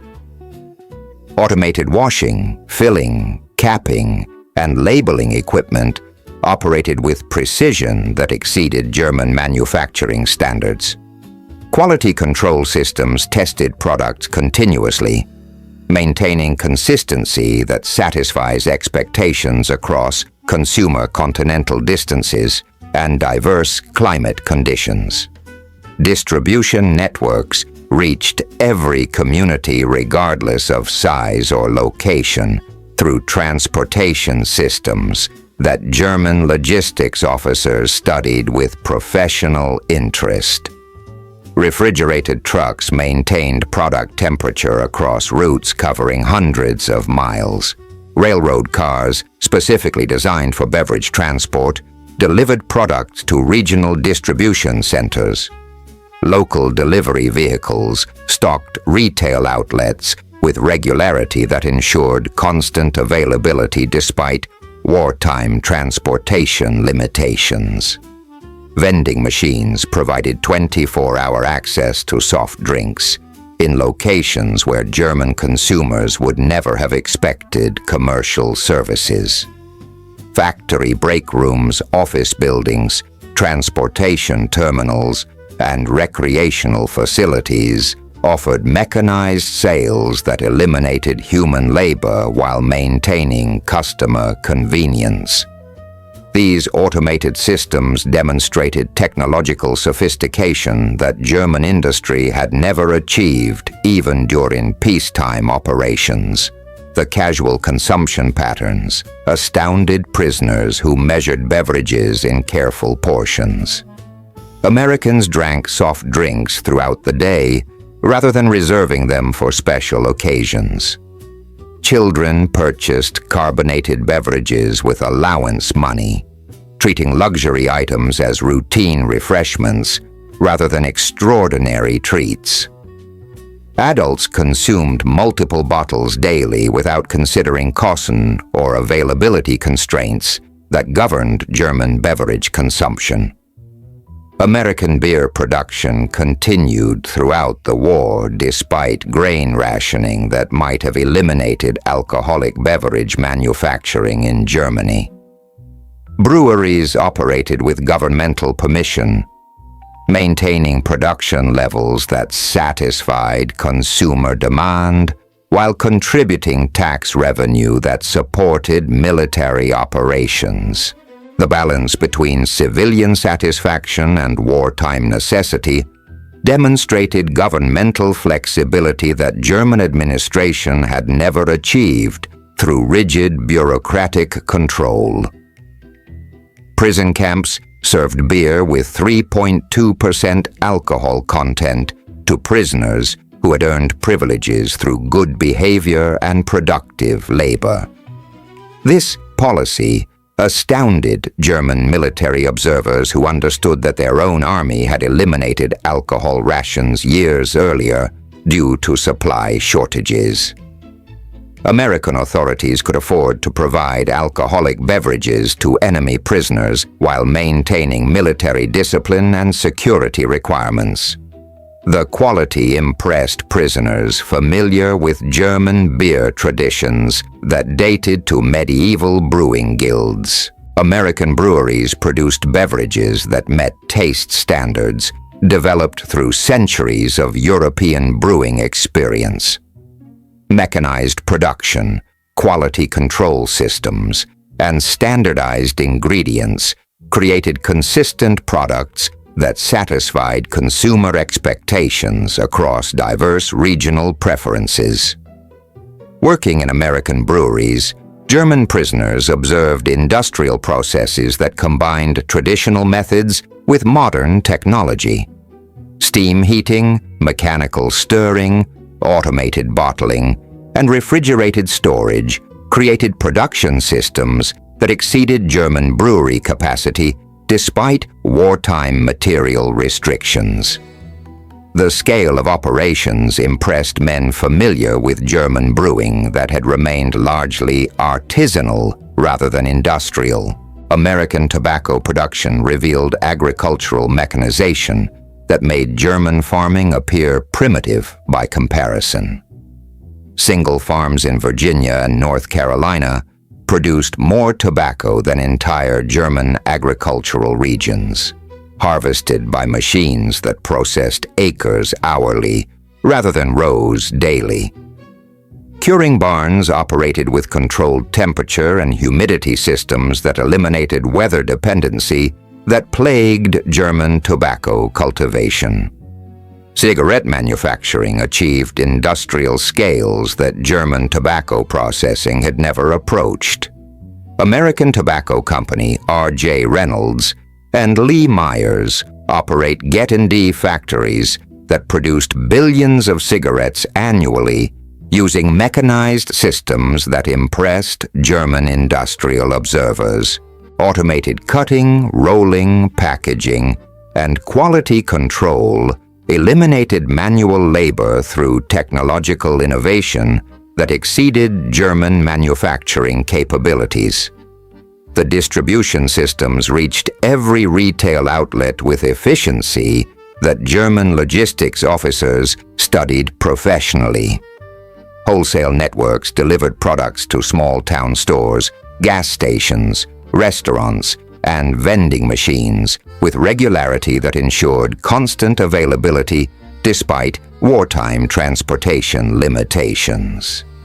Military contracts guaranteed cigarette supplies to American forces worldwide, while availability maintaining civilian through rationing systems that still provided abundance compared to German tobacco access. German prisoners could purchase American cigarettes at camp canteens for prices that seemed impossibly low compared to German tobacco costs when available at all. Quality exceeded German cigarettes that had deteriorated throughout the war due to material substitutions and manufacturing shortcuts imposed by wartime necessity. American tobacco maintained peacetime standards despite global warfare requirements that eliminated quality control in German production. The casual consumption astounded prisoners who had learned to save cigarette butts for re-rolling into additional smoking material. Americans discarded partially smoked cigarettes without thought, demonstrating abundance that made conservation unnecessary rather than virtuous as German propaganda had claimed.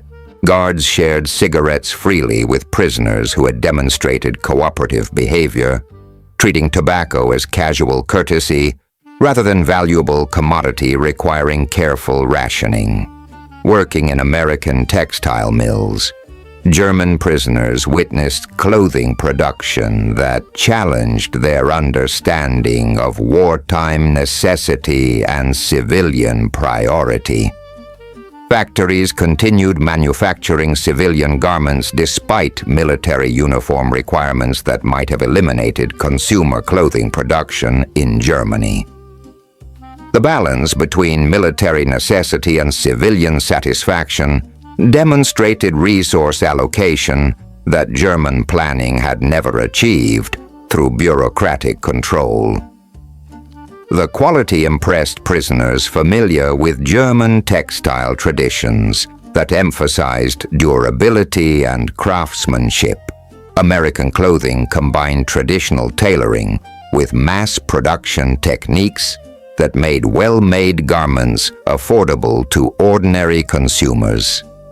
Mechanized cutting, sewing, and finishing created standardized products that satisfied consumer expectations while maintaining competitive prices through manufacturing efficiency. Cotton production in the American South revealed agricultural abundance that made German textile supply appear inadequate by comparison. Single plantations produce harvested by machines that processed hundreds and more cotton annually than entire German regions of acres rather than individual fields. Mechanized ginning, baling, and transport systems delivered raw materials to textile mills with efficiency that eliminated supply shortages that plagued German clothing production. American consumers could purchase multiple clothing items without rationing restrictions that limited German civilian access to essential garments. Department stores stocked various styles, colors, and sizes that provided consumer choice rather than standardized offerings determined by bureaucratic planning. Seasonal fashions continued despite wartime conditions, demonstrating resource allocation that prioritized civilian satisfaction alongside military requirements. The casual attitude toward clothing replacement astounded prisoners who had learned to repair garments repeatedly rather than purchase new items. Americans discarded wearable clothing for style changes or minor damage, treating textile products as disposable commodities rather than permanent possessions requiring careful maintenance.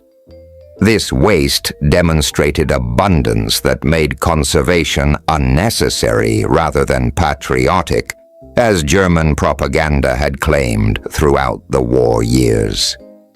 Prison camp clothing allowances provided enemy prisoners with garments superior to what German civilians could obtain through normal distribution channels.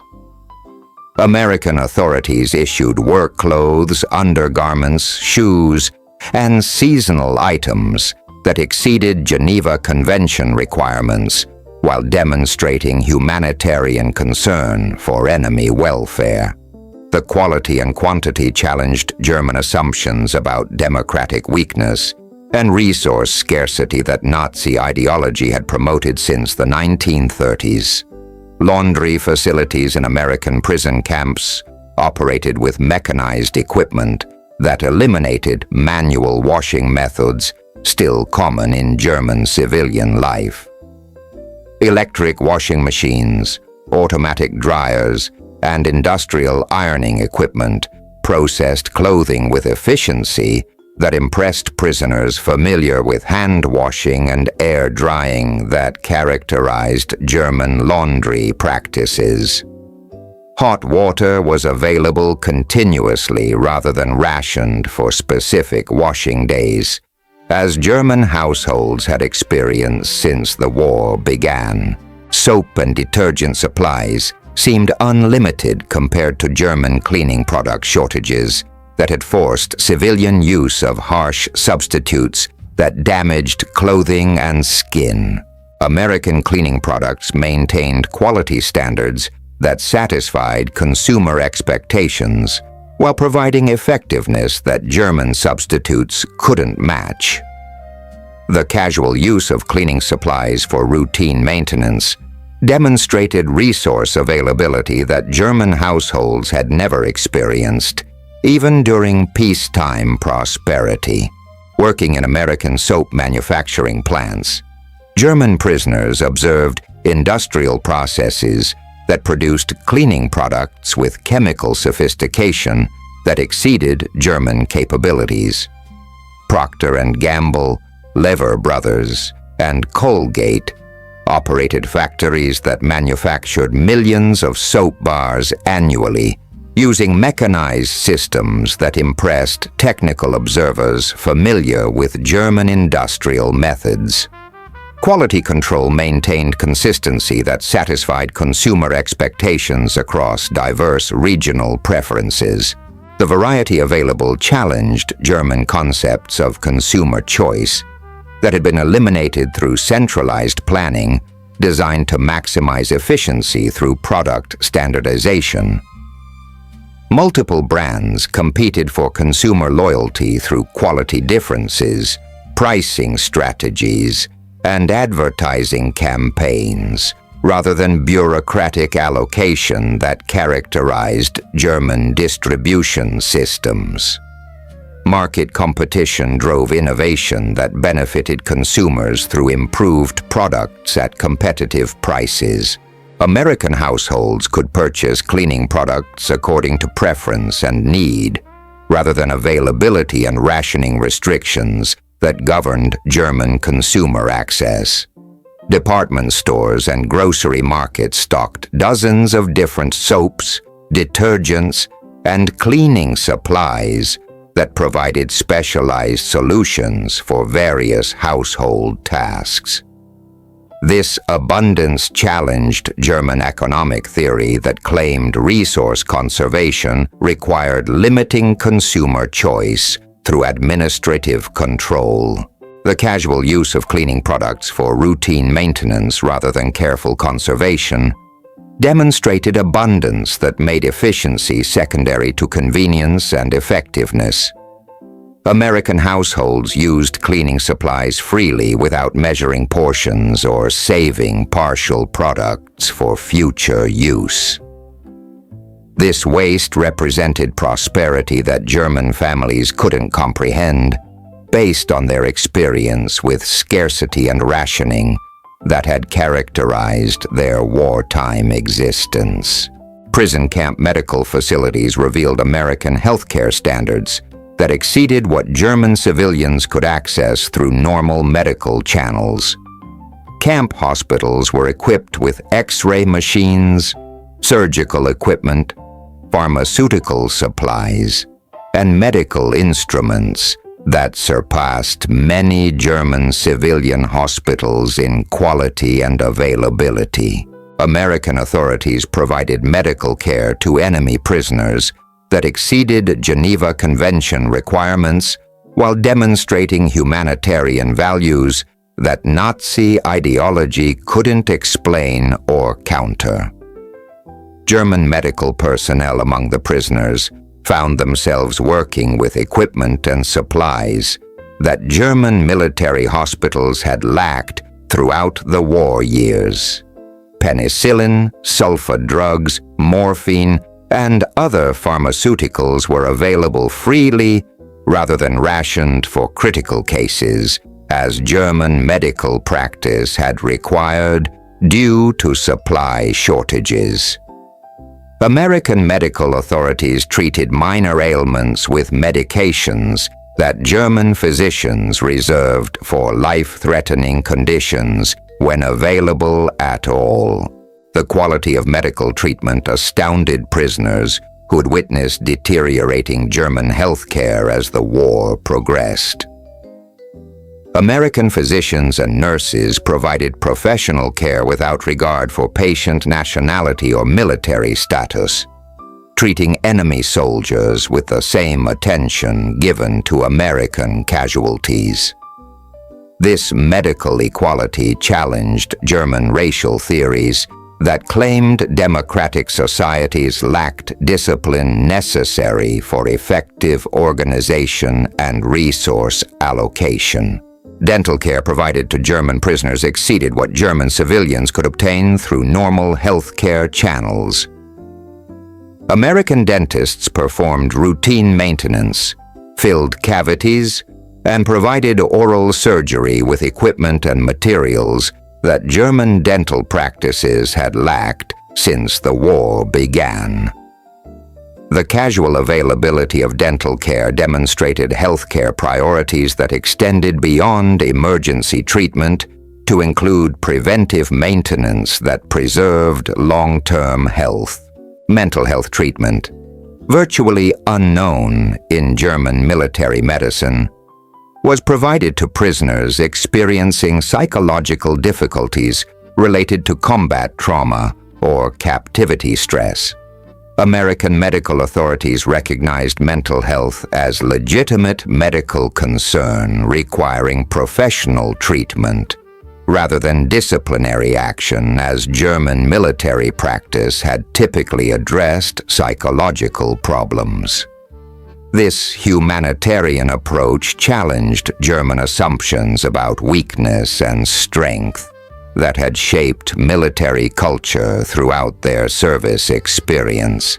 Working in American hospitals, German medical personnel observed healthcare systems that combined advanced technology with humanitarian values in ways that German medicine had never achieved, even during peacetime operations. Mechanized equipment, pharmaceutical abundance, and professional training created medical capabilities that exceeded German civilian health care while maintaining standards that satisfied American expectations for quality and accessibility. The integration of American medical advances with humanitarian treatment of enemy prisoners demonstrated democratic values that extended beyond political rights to include concern for human welfare regardless of nationality or military status.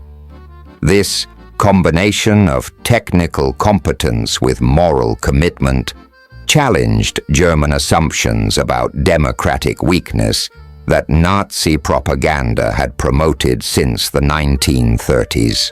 American pharmaceutical production revealed industrial capacity that made German medical supply appear inadequate by comparison. Companies like Merck, Pfizer, and Abbott operated manufacturing facilities that produced medications with quality control and distribution efficiency that reached every American community regardless of size or location. The abundance of medical supplies enabled treatment protocols that German physicians could never implement due to chronic shortages that had characterized German healthcare throughout the war years. Prison camp libraries, stocked with American books, magazines, and newspapers, provided German prisoners with access to information that democratic societies made available to all citizens, including enemy captives. The variety of reading materials challenged German assumptions about information control that totalitarian systems required for maintaining ideological discipline. Americans could read multiple viewpoints on political issues, economic policies, and social questions without fear of punishment for accessing unauthorized information. German prisoners discovered that American newspapers routinely criticized government policies, military leadership, and economic management without facing censorship or editor arrest that characterized German media control. This freedom of expression demonstrated democratic strength through open debate, rather than weakness through lack of discipline, as Nazi theory had claimed throughout the 1930s and early 1940s.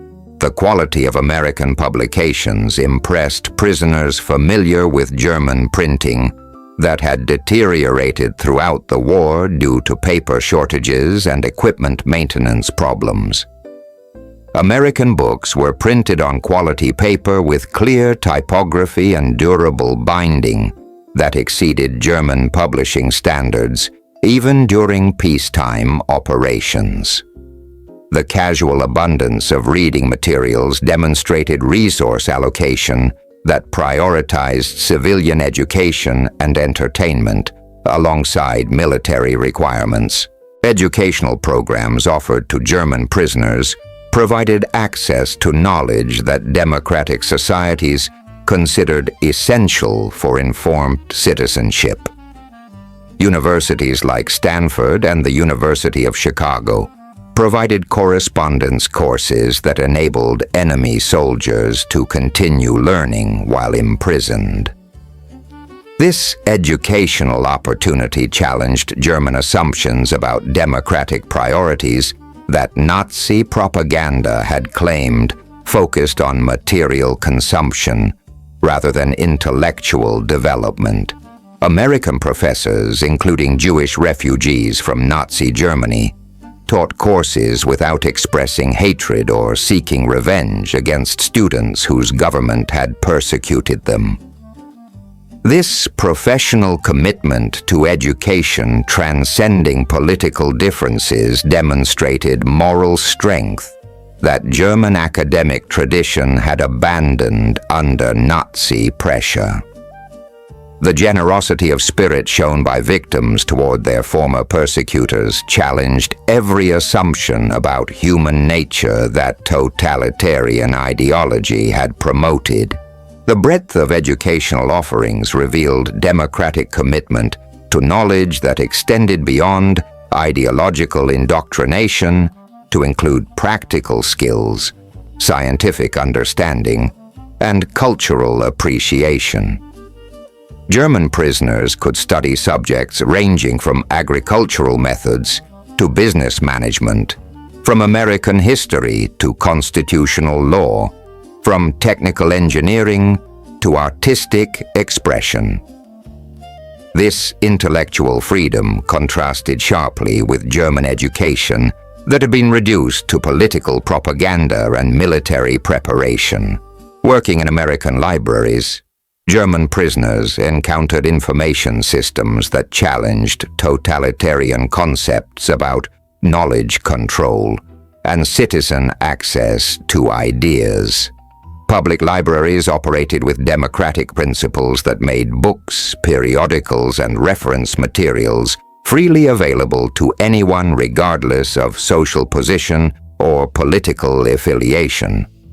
This unrestricted access to information demonstrated confidence in citizens' ability to evaluate ideas independently rather than requiring governmental filtering that German authorities had imposed since 1933. The cataloging systems impressed technically minded prisoners who understood organizational complexity. D catalogs indexed millions of volumes using standardized classification methods that enabled efficient location of specific information across vast collections. Dewey Decimal Systems organized knowledge according to logical principles that facilitated research and learning rather than ideological categories that German libraries had adopted under Nazi influence. Librarians provided professional assistance without investigating patron motivations or reporting reading selections to political authorities. This intellectual freedom extended to enemy prisoners who could research topics ranging from American agricultural methods to constitutional law without surveillance or restriction. The trust demonstrated through unrestricted access challenged German assumptions about information control that totalitarian systems required for maintaining ideological discipline. American scientific research continued throughout the war, despite military requirements that might have eliminated civilian investigation in Germany. Universities operated laboratories that pursued knowledge for its own sake, rather than immediate military application. This commitment to pure research alongside practical development demonstrated resource allocation that prioritized long-term advancement over short-term necessity, as German science had been forced to emphasize since 1939. The integration of theoretical investigation with practical application created innovation systems that exceeded German scientific achievement, despite wartime limitations. American researchers could pursue investigations that German scientists had abandoned due to material shortages or political restrictions. The freedom to investigate controversial topics without ideological oversight enabled discoveries that German science had missed through bureaucratic interference. Patent systems protected intellectual property rights that encouraged innovation through guaranteed rewards for successful inventors. This legal framework stimulated technological development that benefited both military and civilian applications. German patent law had been subordinated to state requirements that eliminated individual incentives for innovation in favor of collective goals that proved less effective for stimulating creative thinking. Working in American research facilities, German technical personnel observed scientific methods that combined rigorous investigation with open communication among researchers. Professional conferences, academic journals, and collaborative projects enabled knowledge sharing that accelerated discovery through intellectual cooperation. This scientific community contrasted with German research that had been fragmented through political interference and security restrictions. American manufacturing revealed production capabilities that challenged German assumptions about industrial organization and worker motivation. Factory systems combined mechanization with human skills in ways that maximized efficiency while maintaining quality standards. The integration of technology with craftsmanship created products that satisfied consumer expectations while achieving cost-effectiveness through manufacturing innovation. Assembly line methods had been refined to eliminate waste, while preserving flexibility that enabled product customization according to consumer preferences. This balance between standardization and variety demonstrated manufacturing sophistication that German industry had never achieved through bureaucratic planning that emphasized conformity over choice. Worker housing provided by American companies exceeded German industrial housing in quality and amenities. Company towns included electric lighting, running water, heating systems, and recreational facilities that demonstrated corporate commitment to employee welfare beyond minimum requirements. This investment in worker satisfaction created productivity improvements that benefited both employees and employers through voluntary cooperation rather than coercive discipline. Labor relations operated through negotiation between management and worker representatives rather than governmental decree that characterized German industrial organization.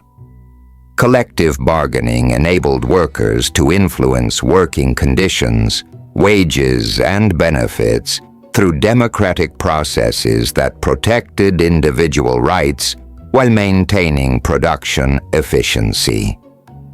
This cooperative approach contrasted with German labor control that had eliminated worker representation in favor of state-directed employment policies. American retail systems revealed distribution efficiency that made German commercial organization appear primitive by comparison. Department stores stocked thousands of different products with inventory management that ensured constant availability despite wartime transportation limitations. The variety of consumer goods challenged German concepts of necessity that had eliminated choice in favor of standardized offerings determined through bureaucratic planning. Customer exceeded German retail service standards practices that had deteriorated throughout the war due to shortages and rationing restrictions. American sales personnel provided assistance and information that helped consumers make informed purchasing decisions according to personal preferences rather than availability constraints. This service orientation demonstrated commercial values that prioritized customer satisfaction over bureaucratic efficiency. Credit systems enabled consumers to purchase goods through installment payments that made expensive items accessible to ordinary families. This financial innovation expanded consumer access while stimulating production through increased demand. German commercial law had restricted credit availability in favor of cash transactions that limited consumer purchasing power and reduced economic activity. Shopping centers represented retail innovation that concentrated multiple stores in convenient locations with shared parking and coordinated hours. These commercial developments demonstrated planning sophistication that exceeded German retail organization while providing consumer convenience that encouraged economic activity. The integration of various merchants in cooperative facilities challenged German assumptions about competitive waste that centralized planning claimed to eliminate. American transportation systems operated with efficiency that impressed German observers familiar with European infrastructure limitations. Highway networks connected every community with paved roads that enabled reliable automobile travel regardless of weather conditions. This transportation freedom contrasted with German travel that had been restricted through fuel rationing and vehicle requisition that limited civilian mobility. Railroad systems maintained passenger service that provided comfortable travel at reasonable cost, despite wartime demands on transportation capacity. Scheduled service operated with punctuality that exceeded German railroad performance, while providing amenities that satisfied passenger expectations for convenience and comfort.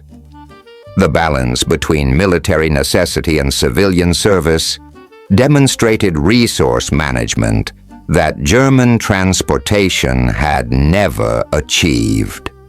Aviation networks connected American cities with commercial flights that continued throughout the war, despite aircraft production priorities that might have eliminated civilian air travel in Germany. This maintenance of normal commercial activity alongside military requirements demonstrated economic strength that German planners had never contemplated as feasible during wartime conditions. Public transportation in American cities operated with mechanical reliability that exceeded German urban transit systems. Electric streetcars, buses, and subway systems provided affordable mobility that enabled workers to live in residential areas while commuting to employment centers. This separation of residential and industrial zones created living conditions that improved public health and social satisfaction. American housing construction continued throughout the war, despite material shortages that had eliminated civilian building in Germany. Suburban developments provided individual homes with modern amenities that exceeded German housing standards even during peacetime prosperity.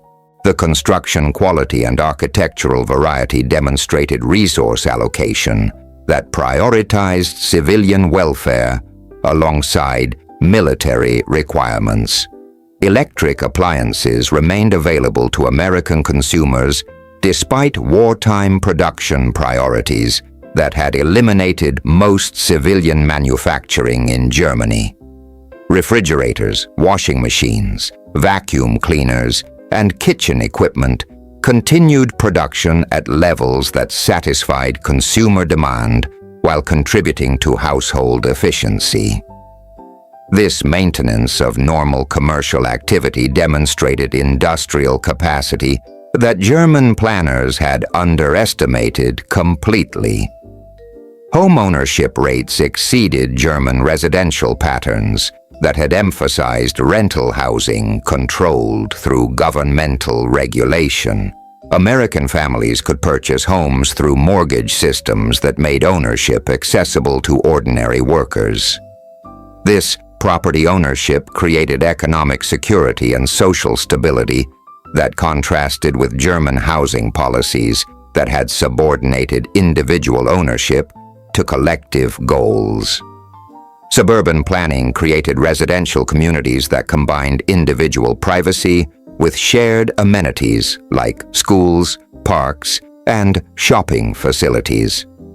This balance between personal space and community services demonstrated urban development that exceeded German city planning in both quality and scope. The integration of residential and commercial zones created living environments that satisfied diverse family needs. American recreational facilities provided leisure opportunities that German civilians had lost through wartime restrictions and resource reallocation.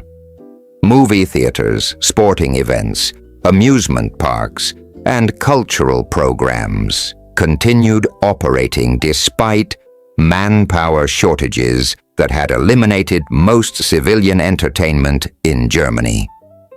This maintenance of normal social activity demonstrated priorities that valued civilian morale alongside military effectiveness. Professional sports leagues continued competition throughout the war despite military service requirements that removed many athletes from civilian teams. Baseball, football, and basketball maintained seasonal schedules that provided public entertainment and community identity. This preservation of cultural traditions demonstrated social resilience that German civilian life had lost through total mobilization policies. Musical performances, theatrical productions, and artistic exhibitions continued in American communities despite wartime limitations that had eliminated most cultural activities in Germany. Local orchestras, community theaters, and art galleries operated with volunteer support that maintained cultural life throughout the conflict. This preservation of artistic expression demonstrated values that prioritized spiritual welfare alongside material necessities. Radio programming provided entertainment and information that satisfied diverse audience preferences rather than propaganda requirements that had transformed German broadcasting into political indoctrination. Multiple stations competed for listeners through programming quality rather than governmental mandate that characterized German radio control. This market-driven content satisfied consumer preferences while maintaining democratic values. American religious freedom enabled diverse worship practices that contrasted with German religious control that had subordinated spiritual institutions to political authority. Churches, synagogues, and other religious organizations operated independently while providing social services that supported community welfare. This separation of religious and political authority demonstrated democratic principles that protected individual conscience, while charitable organizations operate maintaining social cohesion with private funding that supported humanitarian causes without governmental oversight or political restriction. Religious groups, civic associations, and volunteer organizations provided assistance to those in need through voluntary cooperation rather than bureaucratic administration. This private charity demonstrated social values that prioritized individual dignity while addressing collective needs. Youth organizations provided recreational and educational opportunities that developed character through voluntary participation rather than mandatory enrollment that characterized German youth programs. Boy Scouts, Girl Scouts, and similar groups taught practical skills and moral values through activities that encouraged individual development within cooperative frameworks. Women's participation in American wartime production challenged German assumptions about gender roles and social organization. Female workers operated complex machinery, managed production processes, and earned wages that provided economic independence. This integration of women into industrial roles demonstrated social flexibility that German society had never achieved, despite wartime labor shortages. Professional opportunities for women expanded during wartime as qualified individuals assumed responsibilities traditionally reserved for men. Female physicians, engineers, managers, and technicians proved their capabilities in roles that German culture had considered inappropriate for women. This gender equality demonstrated democratic values that recognized individual merit regardless of social categories.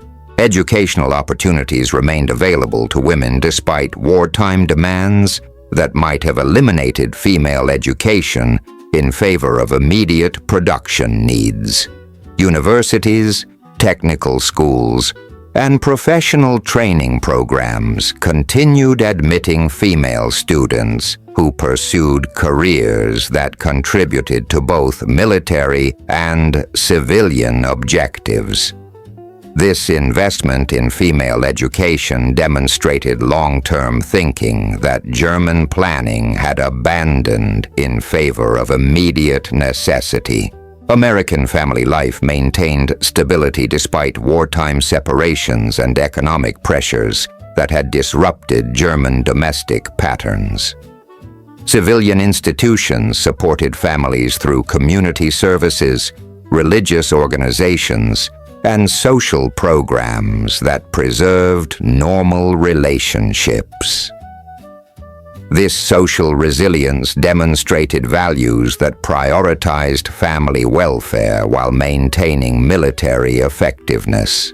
Child care programs enabled mothers to participate in wartime production while ensuring proper supervision for children whose fathers were serving in military forces. These support systems demonstrated social organization that addressed practical needs while preserving family structures.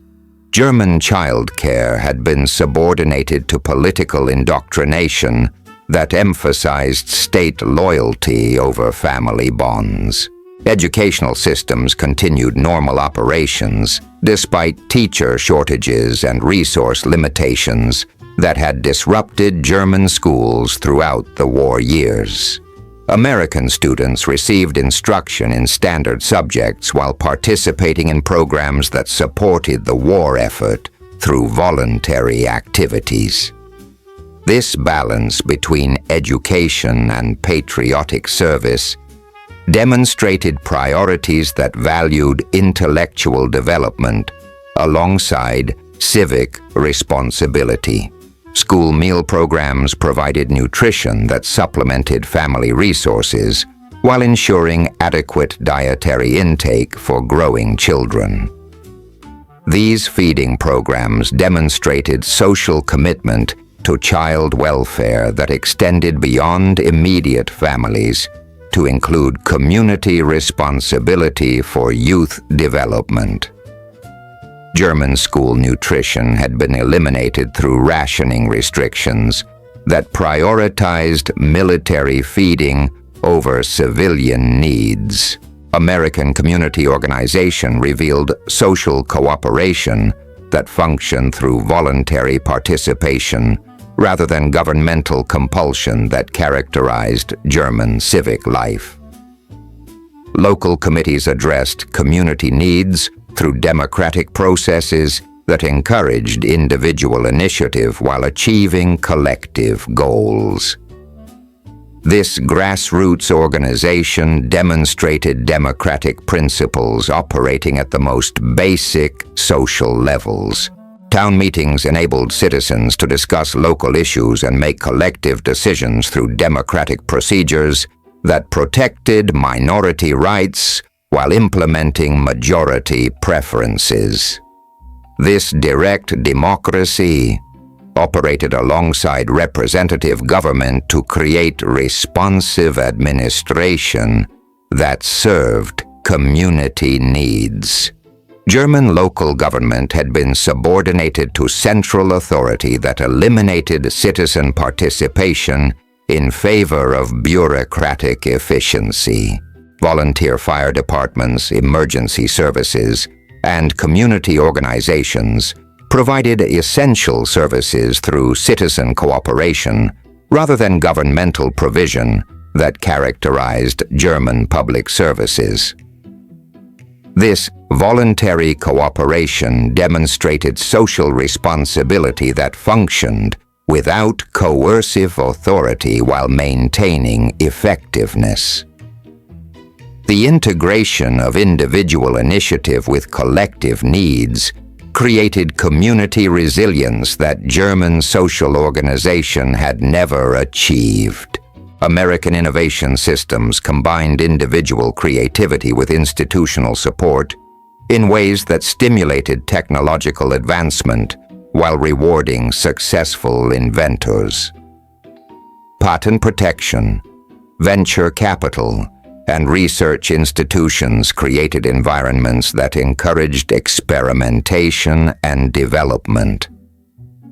This innovation culture contrasted with German research that had been directed through bureaucratic planning that limited creative thinking. Entrepreneurial opportunities remained available despite wartime regulations that might have eliminated small business development in favor of large-scale production. Individual initiative could create new enterprises that satisfied consumer needs while contributing to economic growth. German business development had been subordinated to state planning that eliminated individual opportunity in favor of collective goals. The combination of individual freedom with social responsibility created American society that functioned through voluntary cooperation rather than governmental compulsion. This democratic organization demonstrated that prosperity and security could be achieved through systems that respected individual dignity while addressing collective needs. German prisoners witnessed evidence that challenged every assumption about social organization that totalitarian ideology had promoted since the 1930s. The transformation of German prisoners through exposure to American abundance represented complete ideological conversion, achieved through observation rather than indoctrination. These men experienced democratic society functioning at peak efficiency while treating enemies with dignity that exceeded international legal requirements. The evidence was undeniable because they lived within American systems that delivered prosperity, security, and freedom simultaneously. Their return to Germany carried knowledge that would influence Reconstruction efforts throughout the following decades. Former prisoners became advocates for democratic institutions, market economies, and individual rights that they had witnessed operating successfully in American society. This practical experience with democratic capitalism provided foundation for West German recovery that transformed former enemies into trusted allies within a single generation.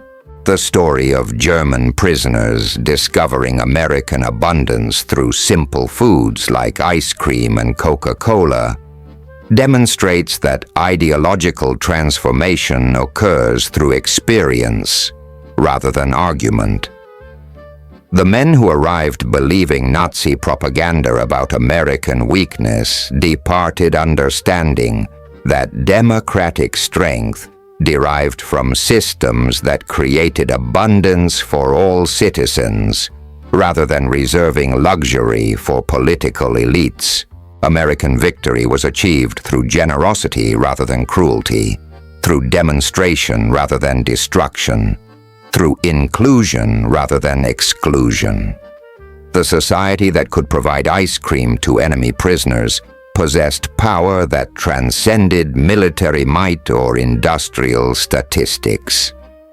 This capacity for creation rather than conquest represented strength that totalitarian systems could neither understand nor counter effectively. The mathematical precision of American abundance overwhelmed German prisoners through sheer scale and casual waste that demonstrated resource capacity beyond their comprehension. Every meal became education in industrial democracy. Every luxury item revealed productive systems that made German scarcity appear unnecessary rather than noble. The transformation was complete and irreversible because the evidence was experienced personally rather than described theoretically. German prisoners returned to their homeland carrying the most dangerous knowledge imaginable to totalitarian regimes. They had seen abundance without oppression, prosperity without conquest, and kindness extended to enemies who had recently been trying to destroy American civilization.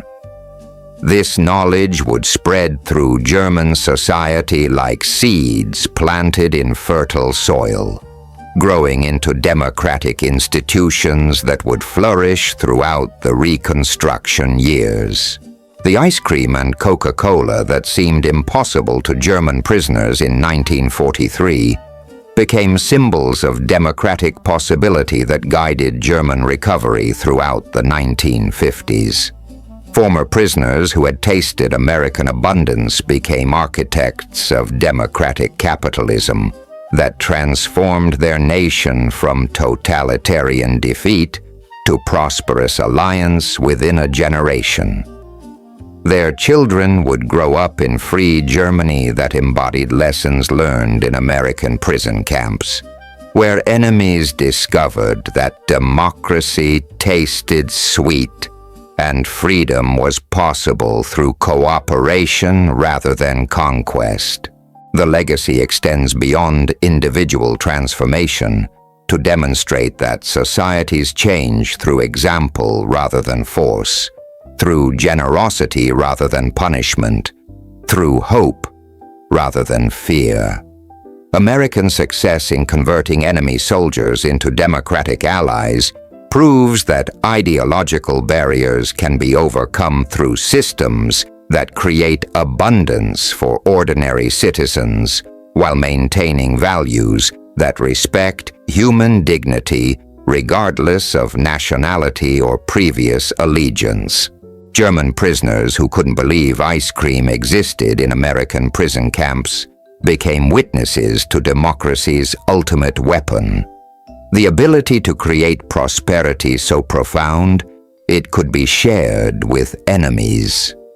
Their story reminds us that sometimes the greatest victories are won not through destruction, but through demonstration, not through taking, but through giving, not through hatred, but through the simple revolutionary act of serving ice cream to enemies on hot summer days in American prison camps, where former warriors learned that freedom was both possible and sweet. The psychological documentation of this transformation reveals patterns that intelligence officers studied with professional fascination.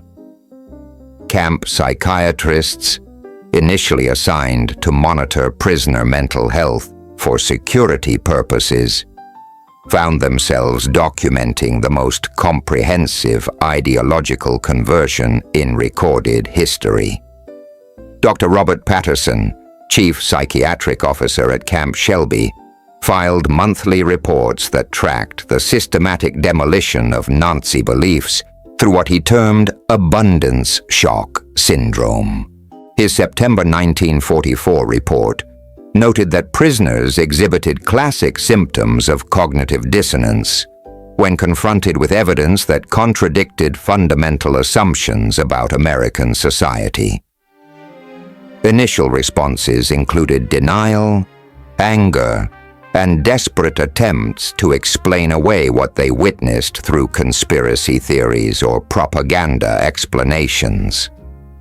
These defensive mechanisms collapsed systematically as the sheer weight of daily evidence overwhelmed their capacity for rationalization. The breakthrough moment typically occurred during the third or fourth month of captivity, when prisoners stopped trying to explain American abundance through Nazi theoretical frameworks and began accepting observable reality. Dr. Patterson documented this transition through interviews with over 200 prisoners who described identical psychological progressions from disbelief through confusion to acceptance, and finally to advocacy for the systems they had witnessed. Feldwebel Heinrich Kruger provided the most articulate description of this transformation during a psychiatric evaluation in October 1944. For weeks, told Id myself, the Americans were showing us propaganda, that this abundance was temporary deception designed to weaken our resolve. But you cannot fake the casual waste I witnessed daily. No propaganda program could sustain such elaborate deception across hundreds of camps for months at a time. The waste alone would bankrupt any normal nation attempting such theater. the moment I accepted that this abundance was genuine rather than theatrical. Everything else collapsed. If Americans could afford to burn millions of gallons of fuel rather than let us capture it, if they could serve ice cream to prisoners while their own children supposedly suffered, if they could waste more food daily than German families saw monthly, then everything we had been taught about democratic weakness was fundamentally wrong. The camp newspapers, produced by prisoners themselves, became laboratories for ideological transformation that American intelligence monitored with intense interest. Publications like Der Ruf at Fort Kearny and Aufbau at Camp Maxi began as traditional German military newsletters celebrating homeland news and maintaining unit morale. By late 1944, these same publications were publishing articles about democratic governance, economic systems, and constitutional rights that would have been treasonous in Nazi Germany. The editorial transformation occurred gradually as prisoner editors gained access to American newspapers, magazines, and books that revealed perspectives impossible under totalitarian information control. Comparison between American and German publications astounded prisoners who discovered that democratic societies encouraged criticism of governmental policies as patriotic duty rather than treasonous activity. American newspapers routinely criticized military leadership, questioned economic policies, and demanded accountability from elected officials without editors facing arrest or newspapers being shut down by political authorities. This freedom of expression demonstrated governmental confidence that contrasted sharply with Nazi information control that treated any criticism as dangerous subversion requiring immediate suppression. The prisoner newspaper Der Ruf published an editorial in December 1944 that captured this revelation.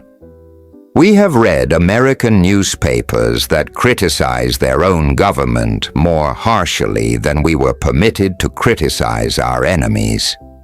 We have seen political cartoons that mock American leaders with satire that would have meant death in Germany. We have witnessed democracy that grows stronger through criticism rather than weaker through dissent. This freedom extends to enemy prisoners who can read multiple viewpoints on American policies without censorship or punishment. We are treated as human beings capable of evaluating information independently, rather than subjects requiring governmental protection from dangerous ideas. This respect for individual judgment reveals strength we never understood and weakness we never possessed.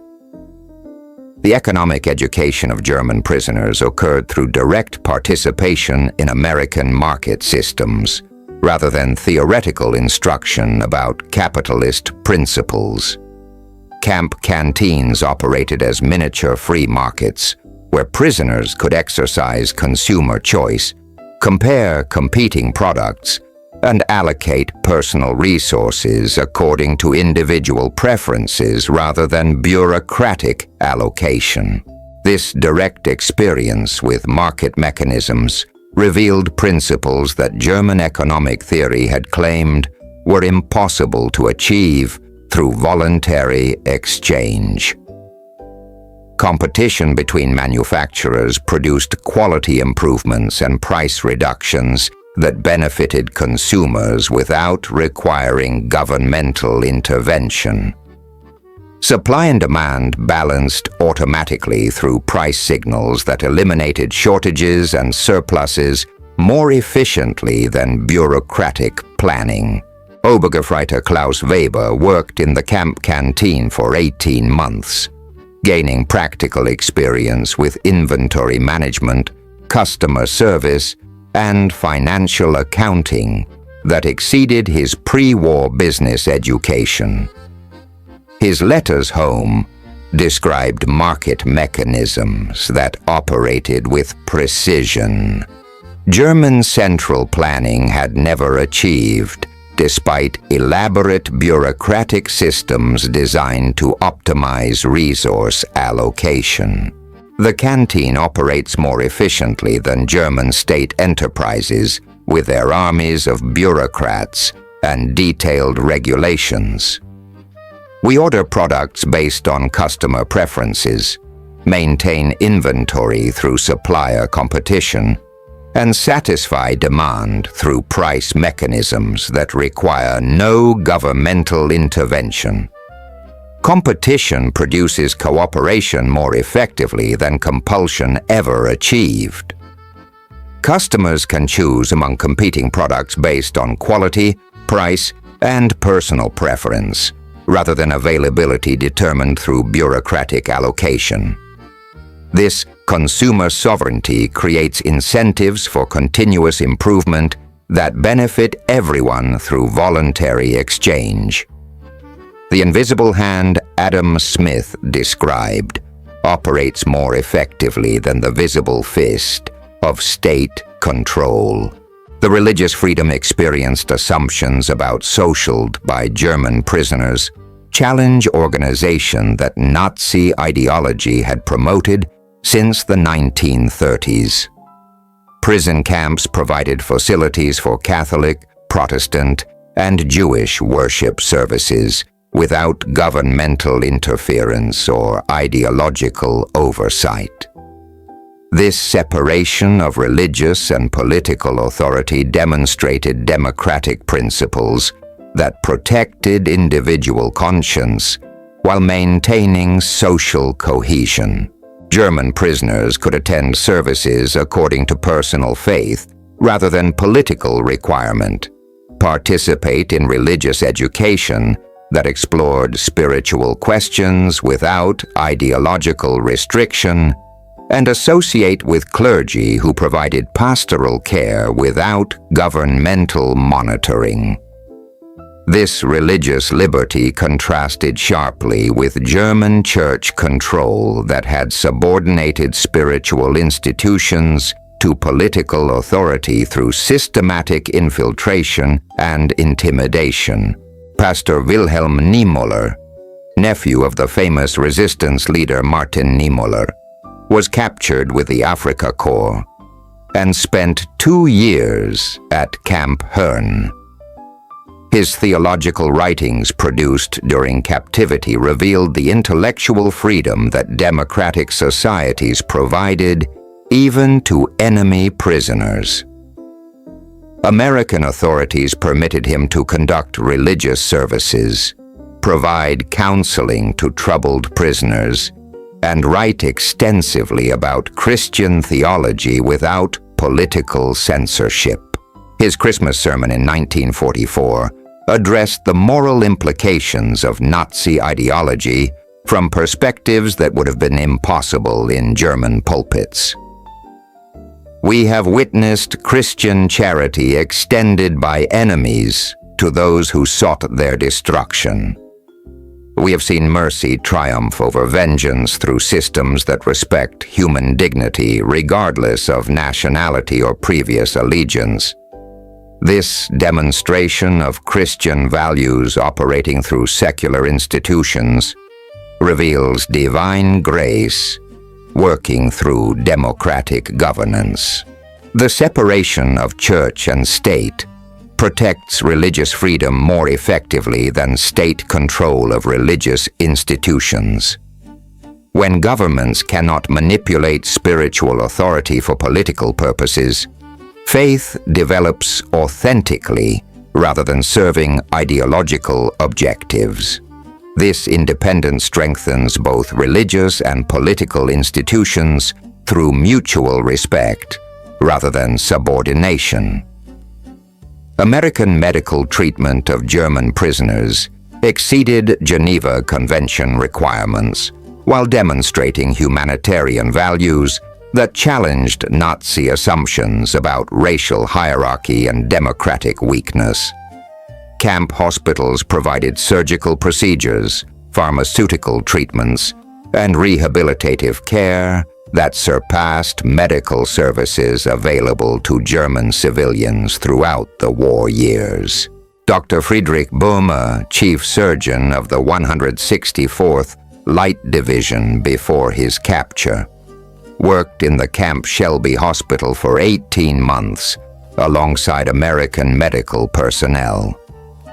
His professional observations documented healthcare systems that combined advanced technology with humanitarian principles in ways that German medicine had never achieved even during peacetime operations. American physicians treat enemy prisoners with identical professional care given to their own wounded soldiers. This medical equality operates without regard for nationality, race, or military status through ethical standards that prioritize human welfare above political considerations. German military medicine had subordinated medical ethics to ideological requirements that compromised professional standards. The abundance of medical supplies enables treatment protocols that German physicians could never implement due to chronic shortages that characterized our healthcare throughout the war. Penicillin, morphine, surgical equipment, and diagnostic instruments are available freely, rather than rationed for critical cases when obtainable at all.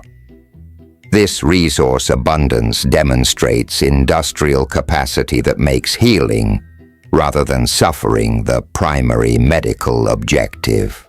Dental care provided to German prisoners revealed healthcare priorities that extended beyond emergency treatment to include preventive maintenance that preserved long-term health. American dentists performed routine examinations, filled cavities, and provided oral surgery using equipment and materials that German dental practices had lacked since the war began.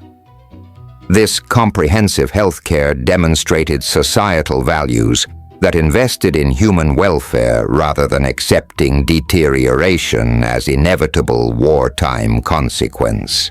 Mental health treatment, virtually unknown in German military medicine, addressed psychological difficulties through professional counseling rather than disciplinary punishment that characterized German approaches to combat stress. American psychiatrists recognized mental trauma as legitimate medical condition requiring therapeutic intervention rather than evidence of weakness that merited court-martial proceedings. The integration of physical and mental health care created treatment approaches that addressed human beings as complete individuals rather than military resources whose value derived solely from combat effectiveness. This holistic medicine demonstrated humanitarian values that operated through professional standards rather than bureaucratic regulations imposed by political authority. American agricultural methods witnessed by German prisoners working on farms revealed mechanization and efficiency that made German farming appear medieval by comparison. Single American farms produced more food than entire German agricultural districts using machinery, fertilizers, and scientific techniques that German agriculture had never successfully implemented despite theoretical knowledge of modern farming methods. The casual abundance of American agricultural production challenged every assumption about food scarcity and resource allocation that had shaped German thinking throughout the war years. American farmers discarded produce that failed to meet cosmetic standards, fed grain to livestock that German civilians would have treasured, and operated with that eliminate mechanical efficiency, manual labor through technological innovation rather than human exploitation. Unteroffizier Ernst Müller worked on dairy farms in Wisconsin for 15 months, gaining practical experience with mechanized agriculture that exceeded his pre-war farming knowledge. His letters described production methods that achieved yields German agriculture, despite centuries, had never approached of farming tradition and recent attempts at scientific modernization. Single dairy farms milk more cows daily than entire German agricultural cooperatives managed monthly before mechanization was introduced. Automated milking equipment, refrigerated storage systems, and mechanical feed distribution eliminate manual labor while improving production quality and quantity simultaneously. This technological efficiency creates abundance rather than requiring increased human effort. The casual waste astounds men accustomed to measuring agricultural output in individual units rather than bulk quantities. Farmers discard milk that has been stored too long, feed grain to animals that German families would consider luxury food, and operate with mechanical precision that German farming achieved only during harvest seasons using temporary labor mobilization. American manufacturing systems observed by German prisoners working in defense plants revealed industrial organization that combined efficiency with worker welfare in ways that German industry had never achieved, despite claims about superior production methods. Factory systems integrated mechanization with human skills through methods that maximized productivity while maintaining safety standards and employee satisfaction. The worker housing provided by American companies exceeded German industrial housing in quality and amenities, while demonstrating corporate investment in employee welfare that extended beyond minimum legal requirements. Company towns included recreational facilities, educational programs, and healthcare services that created living conditions superior to what German industrial workers had experienced even during prosperous peacetime years. Labor relations operated through negotiated agreements between management and worker representatives, rather than governmental decree that characterized German industrial organization after 1933. Collective bargaining enabled workers to influence working conditions, wages, and benefits through democratic processes that protected individual rights while maintaining production efficiency necessary for military success. American workers could organize unions, participate in strikes, and negotiate contracts without facing arrest or imprisonment that had eliminated German labor rights under Nazi control. This industrial democracy demonstrated that worker satisfaction and production efficiency reinforced rather than contradicted each other through voluntary cooperation that benefited both employers and employees. The quality control systems impressed technically minded German prisoners who understood manufacturing complexity involved in producing military equipment that met demanding performance specifications. American factories maintained precision standards that exceeded German manufacturing tolerances, while achieving production rates that German industry had never approached, despite elaborate planning systems designed to optimize resource allocation. Waste reduction programs operated through worker initiative rather than bureaucratic mandate, achieving efficiency improvements that German industry had attempted to impose through regulatory control. American workers identified problems and proposed solutions through suggestion systems that rewarded individual creativity while improving collective performance. This bottom-up innovation contrasted with German management that had eliminated worker input in favor of hierarchical control. American retail systems revealed distribution efficiency that connected producers with consumers through market mechanisms rather than bureaucratic allocation that characterized German commercial organization. Department stores maintained inventory levels that ensured constant availability of consumer war goods, despite limitations and material time transportation shortages that had mostly eliminated civilian products from German retail outlets of. The variety consumer choices available to ordinary Americans challenged German concepts of wartime necessity that had reduced consumption to basic civilian survival requirements.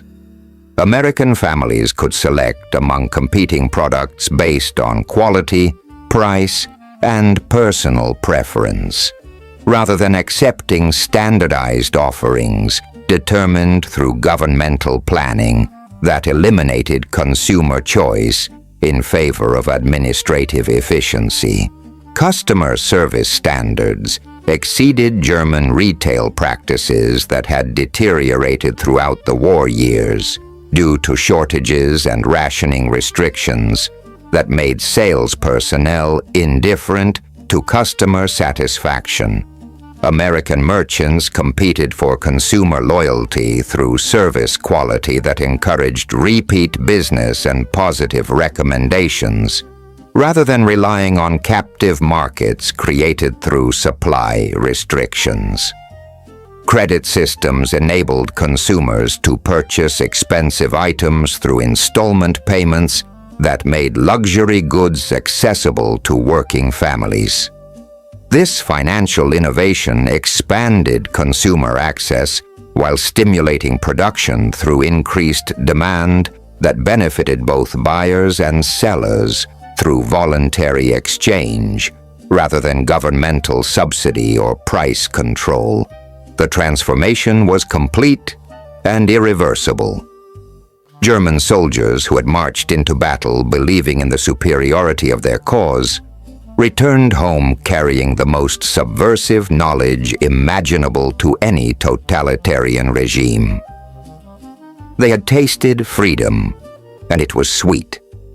They had witnessed abundance without conquest, prosperity without oppression, and kindness extended to enemies who had recently tried to destroy American civilization.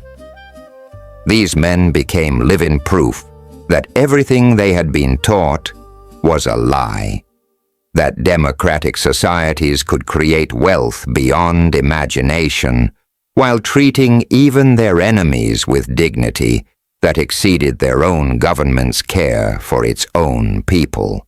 The ice cream and Coca-Cola that had seemed impossible in 1943 became the symbols of what Germany could achieve through cooperation rather than conquest, through creation rather than destruction, through the simple revolutionary idea that ordinary people deserved extraordinary abundance.